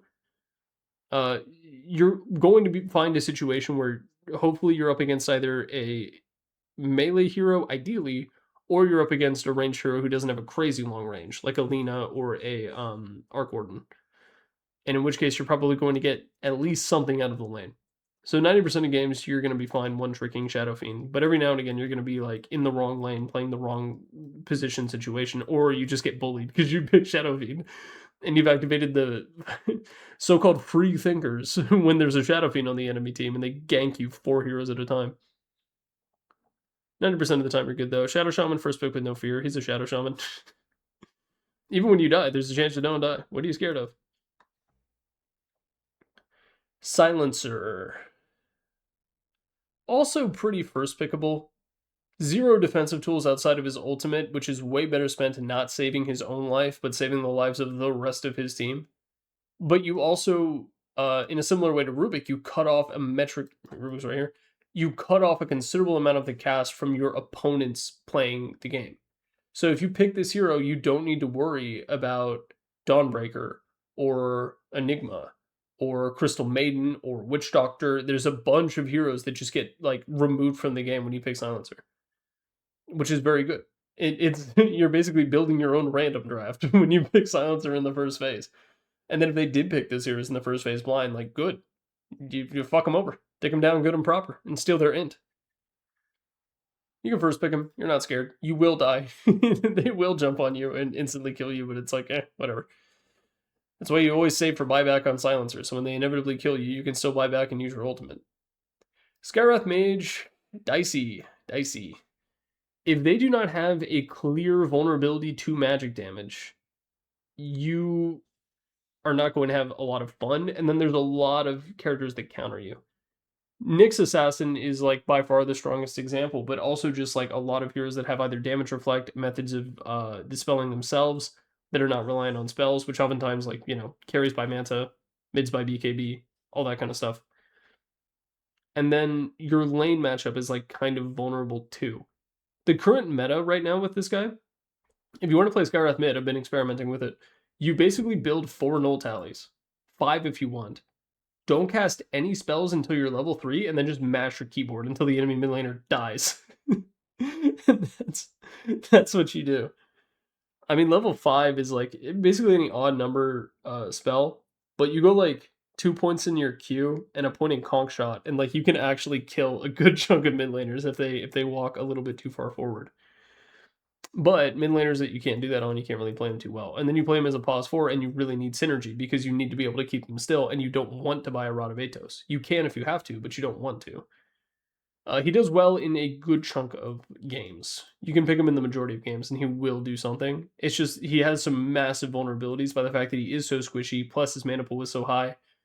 Nyx Assassin, Pugna, Anti-Mage, a lot of really like kind of random counters. Slardar, I'm in a few bad lane matchups, but even then you're a Slardar. You blink on people, you crush them, use your ultimate. Right now in this current patch, Slardar is insane. I think he like is a contender for one of the best heroes in the game, if not like best in class for the offlane. If I'm role queuing and I get offlane, I pick Slardar because he's also quite easy to play and very impactful, even in a tough game. Slark. You need a good lane matchup as this hero. If you aren't up against something like a Tidehunter or a Centaur or even an Earthshaker or an Axe, right? I had to look up for inspiration. You aren't getting the full Slark experience. So you do need that. The thing is, the vast majority of offlaners you do shit on, and then there's only a couple of really hard counters to you, like Ancient Apparition, who keeps getting brought up because of how many heroes that he directly hard counters. Track can be annoying. Anything that they can use to like sort of keep vision on you, Flying Vision as well. Night Stalker, for example, is an example of a hero that you do own in lane, but then later on he gets it back in blood. So 90% of games you're fine. There's just a few things that counter you pretty hard, and you need to be careful about them. Snapfire, first pick with no fear. Position 4, ranged, you deal a shitload of damage. Your ultimate is incredibly good. It provides an effect that no other hero in the game really has. As far as matchup spread goes, I mean, you kind of hard counter a lot of heroes more so than they hard counter you. Once again, Nyx Assassin. Nyx, AA, and Bloodseeker are truly the 3 best heroes in Dota, based entirely off of how they make it more difficult to one-trick other Dota heroes. But 100 Snapfire games in a row, I mean, you're not going to run into that many Nyx Assassins, and you're going to run into several heroes that die to your ultimate every single game. So the odds are absolutely in your favor. And then you can play her, I think she's a pause 4 entirely. You can pause 5. She's not as bad as like a Rubik, but you still shouldn't do it. Next up is Sniper. It's getting longer and longer to scroll down to the heroes. Sniper is very vulnerable to a bunch of different counter picks, but you do generally shit on lane. A little bit similar to OD, it's just that your counters are much more general and your reward isn't as high. Your high ground is very good, taking it and defending it. It's just, well, you have the sniper support build as well. So you can. It's hard to call him that though, because he's weak to all the same shit. It's like you're countered by the exact same things regardless of which role you're in, because your identity is so set in stone as the guy who is far away from you. And then if heroes can get on top of you, they pick a Spirit Breaker or Avenge or an Ember Spirit, especially if you're not the one laning against him, so you don't get to bully him in the pause too. The game gets a lot harder. So we're gonna put him in dicey because there's so many different heroes that counter him, and that feels right. Spectre, God, you need a lane. God, you need a lane. Brown Boots Orchid is like, it feels bad, dude. It feels like you're walking around with pants on but no underwear. You're also weak to breaks. There's like a couple random carries that like low-key out-carry you, even though they shouldn't. Lifestealer is an example of that. I don't think she's quite dicey, though. Like, her lane matchup spread is shit. It's a bad lane matchup spread. And you also... I was going to say you take forever to come online, but that actually isn't true. Because you have Shadow Step and the Orchid. You know, you get that and you can immediately begin contributing, and then you get Manta, and then the snowball starts going. I think 90% you're fine. But you also only have one role to play. You're so non-versatile. You can't play anything other than pause 1, and you pretty much have to go the same items every game. You can go Radiance if you want to be like a dork. You can go Earn if you want to do like the bad man thing from 2017. She's gonna go in dicey, but like it's one of the least dicey heroes. This is the carry bias showing. If you want to comment about carry bias, go ahead. Spirit Breaker. Um, you're fine. You're fine. You are a melee pause 4, but like you can also be a projectile. So I think it kind of balances out at the end of the day. BKB piercing stuff, a lot of global presence. You have one other person like a Nature's Prophet or Respecter or something like that, and you can really just obliterate people. Even just like an IO and a teammate, you can just boom, surprise 3 heroes and obliterate people. You know, the 10% of the games that you're not going to be fine are ones where they buy like 4 Lincolns on their team, and it's like, what do I do? And then the one person who doesn't have it is the Crystal Maiden, who's sitting behind the other 4. Storm Spirit. Tough lane matchup spread. You really need to get the snowball going early. You are very dependent on that. You're vulnerable to a lot of silences and extended CC. He's a difficult hero to play too. You need to know a lot about mid lane matchups. Storm is like El Clasico mid laner, and so you need to know your matchups super well. Dicey sounds right for him. God forbid you're up against a Pugna. Sven. Not quite first pickable, because you can get kited. But 90% of games you're going to be totally fine. Good chunk of carries are going to end up here as well. A good chunk of carries are going to be here as well. Probably, I guess this is the majority of core heroes are kind of, or not the majority of them, but the majority of the tier is core heroes. Are there any supports in Dicey? Bounty Hunter? Skywrath, arguably. Omni Knight, arguably. Even though I put him as a pause 3 here. Techies. Fucking go ham, dude. You're a Techies player. You're going to pick this shit no matter what. This is one of the most one-trickable heroes, actually, because his skill set is so unique relative to a lot of the rest of the game. You are a ranged pause 4 who's like, yeah, your right-click damage sucks, but...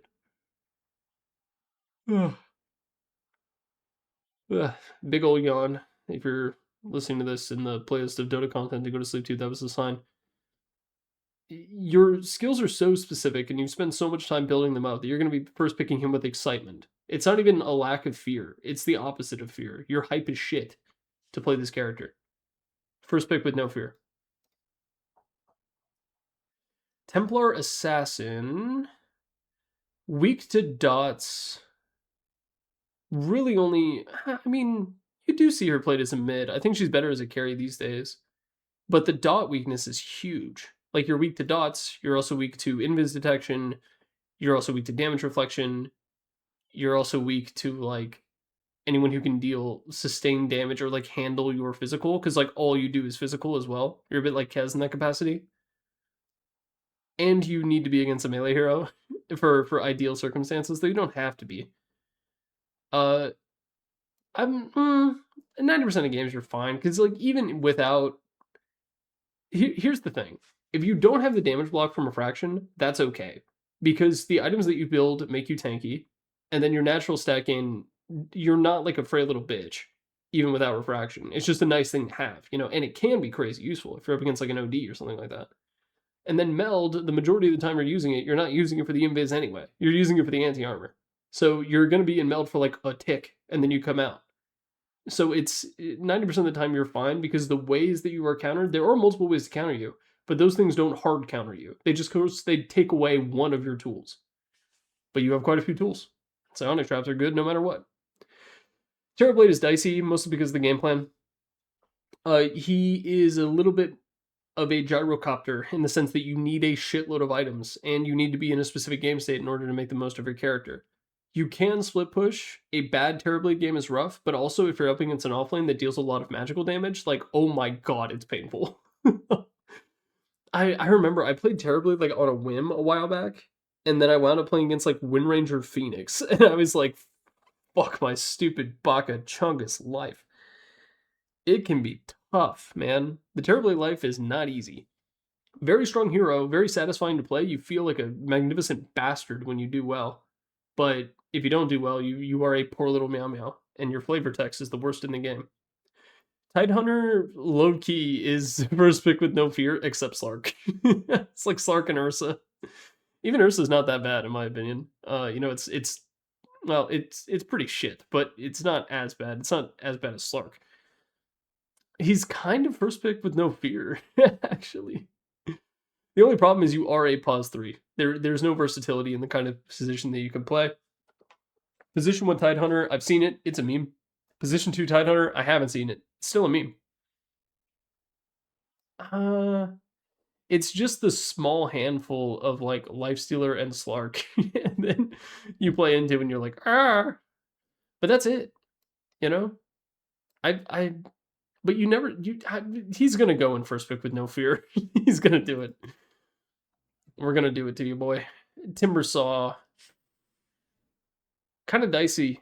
So the thing is, like, his lane matchup spread is like pretty good. There's not a whole lot of heroes that have fun playing against the Timbersaw, but there are a couple. Ursa, for example, doesn't mind it so much. But even then, as Timbersaw, you can just like surprise 600 pure damage at like level 5, and it's like, well, okay. I guess not level 5. You have to be level 6 for that. The really big combo with Chakram and everything like that. So you do get it back in blood when you hit level 6, but not anywhere near the extent of Brewmaster. And then if you buy an Aghanim Scepter and they have a Dispel, your Aghanim Scepter doesn't do anything anymore, so you can't buy it. But you kind of have to buy it anyway because it's so good. And then your item theory is like kind of funky, and you can make missteps, and then there's like some weird things you can do. Like the item theory on Timbersaw is like not so much optimizing your game as it is just trying to avoid mistakes in terms of the items that you buy. And then there's a lot of considerable counterpicks to you as well. So I hate Timbersaw, and I think of him as a brain dead piece of shit hero that people pick to have fun because he's so fun. But I do admit that he's got some really bad matchups going into the mid game and onwards, and then also just like random effects that counter him. Like God forbid they have mana burn. It's tough to play Timber if they have a good source of mana burn on their team, like a PL or an anti-mage, even though you'll bully the shit out of him in lane a good chunk of time. Tinker, there's a good bunch of counter picks. You better come correct if you're gonna be one tricking Tinker. The counter picks are numerous and they are brutal, right? They really are not a good time. Spectre, Zeus, Harpoon Carriers, even just like a Slark can really make your day tough as Tinker, but you can overcome them through pure mechanical skill. If you can hit the buttons good on Tinker and like really get your positioning decision making down pat, you can one-trick Tinker for sure and see a lot of success. Kiyotaka is a pro player because of being able to one-trick Tinker, even though he has a considerable hero pool, no shade on him, but he was able to one-trick Tinker better than anyone else in the entirety of Dota. And as a result, he became like a pro player and fucking embarrassed a bunch of other pro players on the world's biggest stages because he was so good at this hero.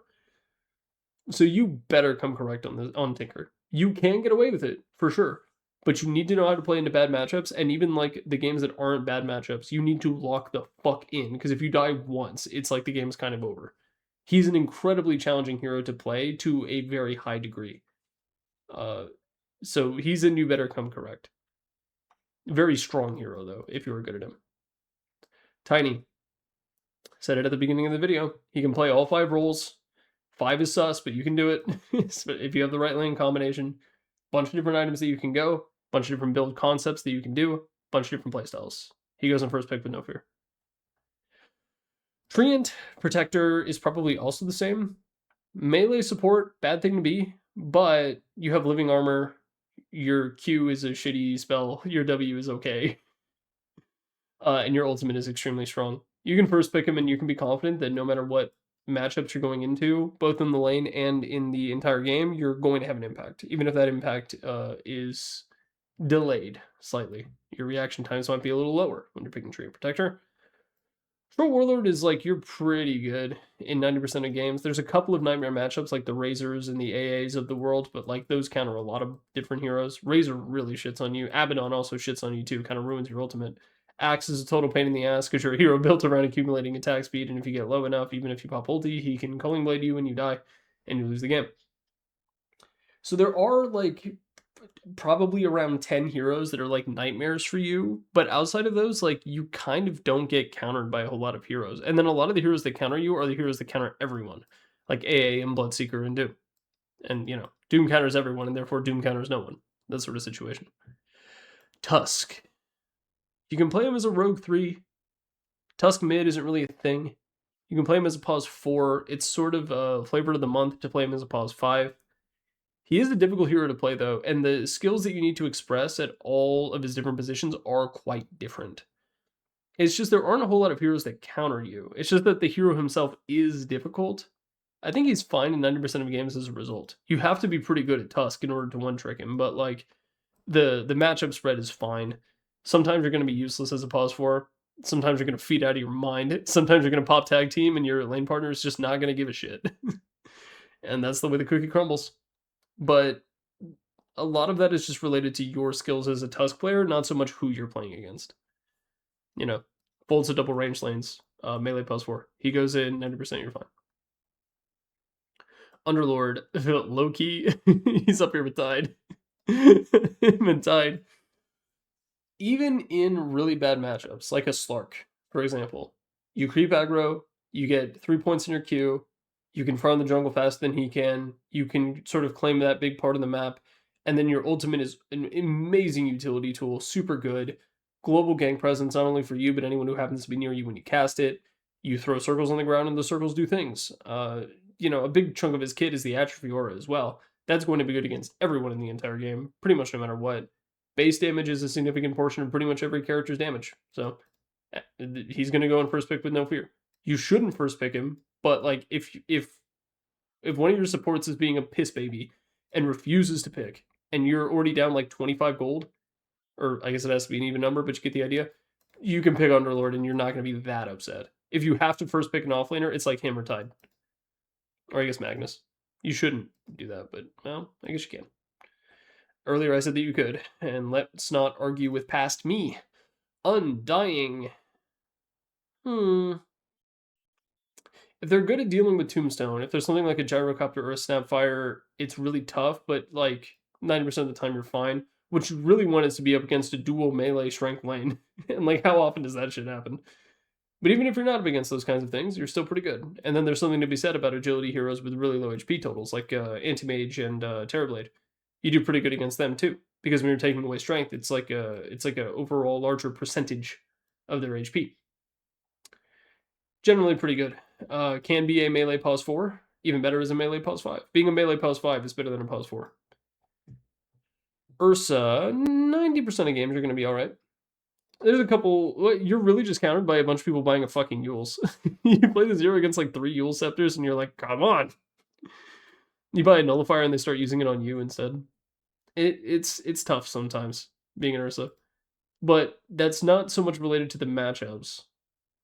There's like, a couple of ranged offlaners that really shit on you, like the Phoenixes and Necrophoses of the world. But even Necro, you force him to get his W at level 2. So you got that going for yourself at least. 90% of games you're good to play Ursa. Vengeful Spirit. First pick, no fear. Super versatile kit. Plays pretty much every role except for a carry right now, and even that one you can do. I have a feeling they're going to really change that in the next patch because that shit's a little broken. Yeah. Solid first pick with no fear. Up there with Lich and Lion in the terms of like, these are the heroes that you want to first pick. As like, because they're ambiguous enough. I mean, well, these two aren't ambiguous. But Venge is quite ambiguous, and then her kit just is good, no matter what you're up against. So, first pick with no fear. There's a couple of, like, if you're playing offlane Venge and they have a safe lane combo that really wants to run at you, it can be difficult, but it's not that big of a deal. Venomancer. 90% of games are fine. Same situation with like a support quap that I didn't even mention earlier. But if they have a dispel for your Q, it's annoying. But you can just go the Plague Ward's build instead, and it's fine. It's not that big of a deal. It might even be first pick with no fear. Yeah, if we're gonna put him up here actually, because you can like preemptively pivot. If you know you're gonna be up against like an LC or an Oracle or something like that, you can preemptively just go Plague Wards instead entirely from the start. And then your weakness is like, there's an opportunity cost, but it's not that big of a deal. Like, you're still a pretty effective hero just by doing that. You get 1 point in your queue just for flavor. Viper, 90% of games are fine. You're going to win the lane and lose the game. Such is the nature of Viper. The Caustic Bath build is pretty good. I've actually been playing it a little bit. I was farming some role queue games, and I decided to give it a shot, and it feels all right. It feels weird because you don't own the lane as hard because you're not maxing Poison Strike. So you're out farming him like a motherfucker, but like when you're doing the Caustic Bath build, both you and the enemy offlaner will have a more gold and XP than you normally would if you were going for the max Q build. But this is neither here nor there. Viper is not particularly countered by a whole lot of things. He's sort of just countered by getting like bursted. People jump on you and deal a bunch of physical damage, like an Ursa or a Phantom Assassin or something like that. And if they have a Bastion and you don't get your ulti off, congratulations, you are a range creep. That makes them pop BKB, which is nice, but Visage, whichever one is wrong. That's the one that I'm going to say. OP for 4 years.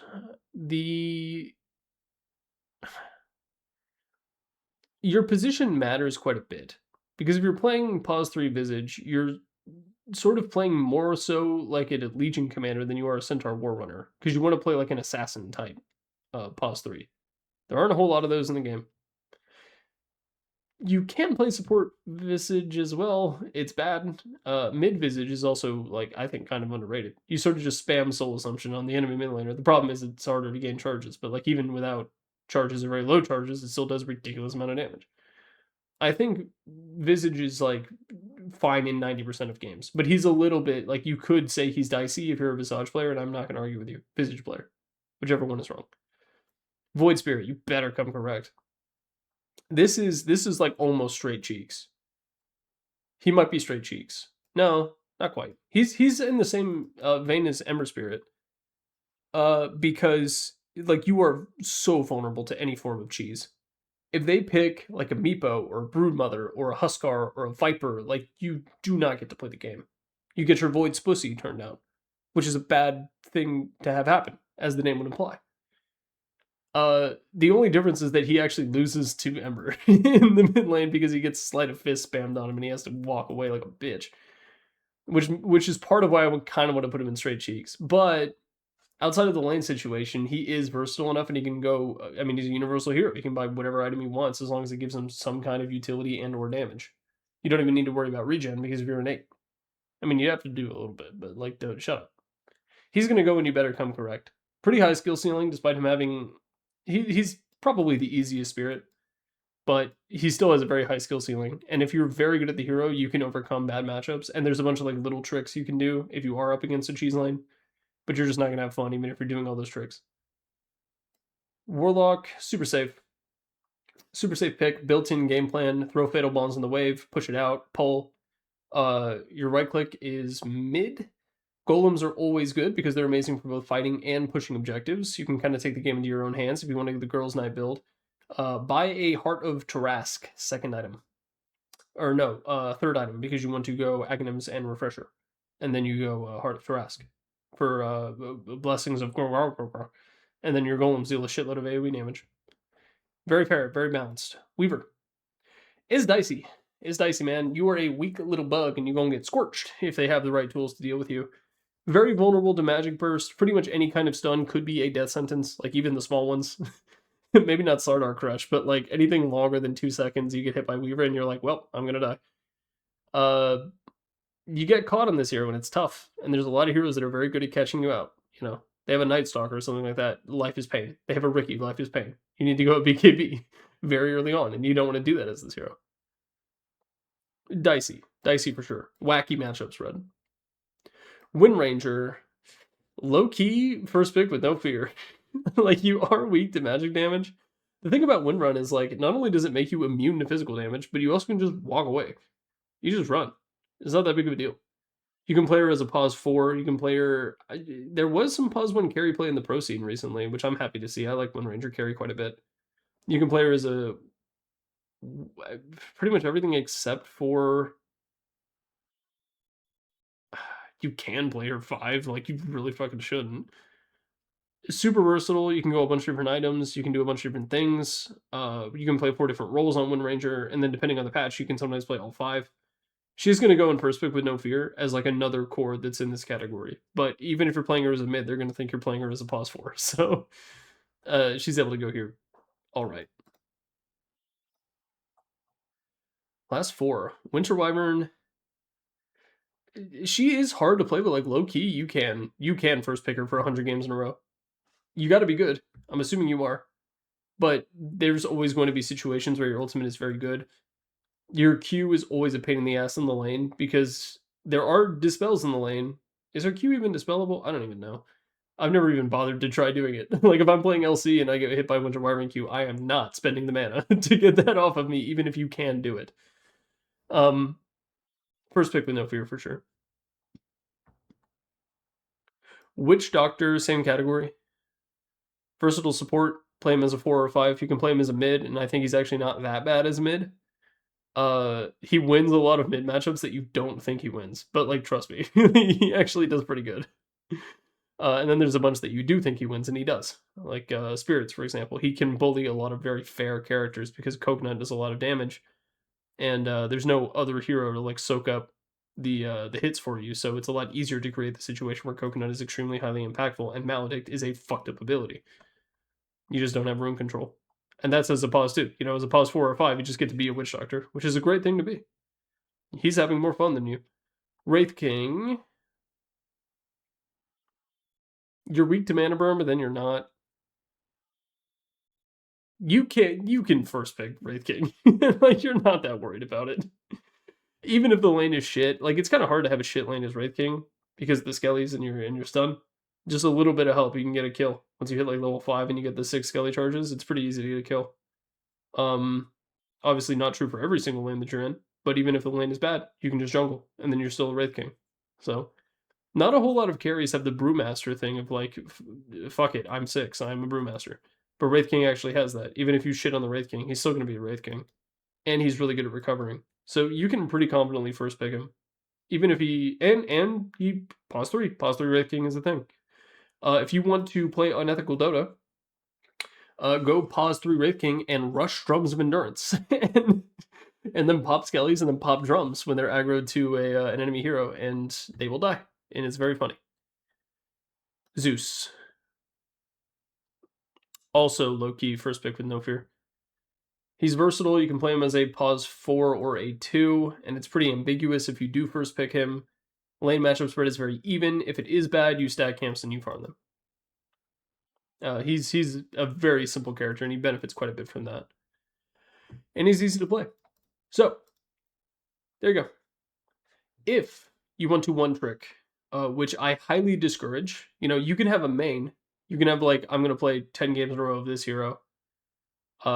This is how good I think each hero would be as a one trick. Interesting to note, there For every single hero in Dota, there is a guy out there who only plays that hero. Maybe if that hero is banned, they will play something else, or they need to get role queue tokens. But, you know, there is a guy who has 400 games of Luna, and he comes home from work every day, and he logs on to Dota 2, and he plays Luna. That's what he does. That's what he likes. Quick tier reminder as I scroll down. First pick with no fear, super self-explanatory. You can first pick this hero, and you're going to have a solid impact on the game. 90% you're fine is basically the same, except you don't want to first pick them. That's the idea. Is like, no matter what, you're going to have a game impact, so you can pick them with confidence regardless of the situation. You know, they might have some nightmare counters, but 90% of games, you're hopefully not going to encounter them. If you're first picking them, you're going to encounter them all the time, which is why they're not in the top tier. Dicey is like you need to really dodge those bad matchups, or the character is like so set that you can't adapt, right? Like Gyrocopter is an example of that. I also did not think about support Gyrocopter. I never do. It's bad. Don't pick it. You're so set in stone that you actually can't maneuver around those counters, but like the counters aren't, you can still play the game for the most part. And the characters are difficult to play on top of it for various reasons, usually item theory. You better come correct, as there are a shitload of counters, and you need to understand how to play against them if you're going to one-trick these.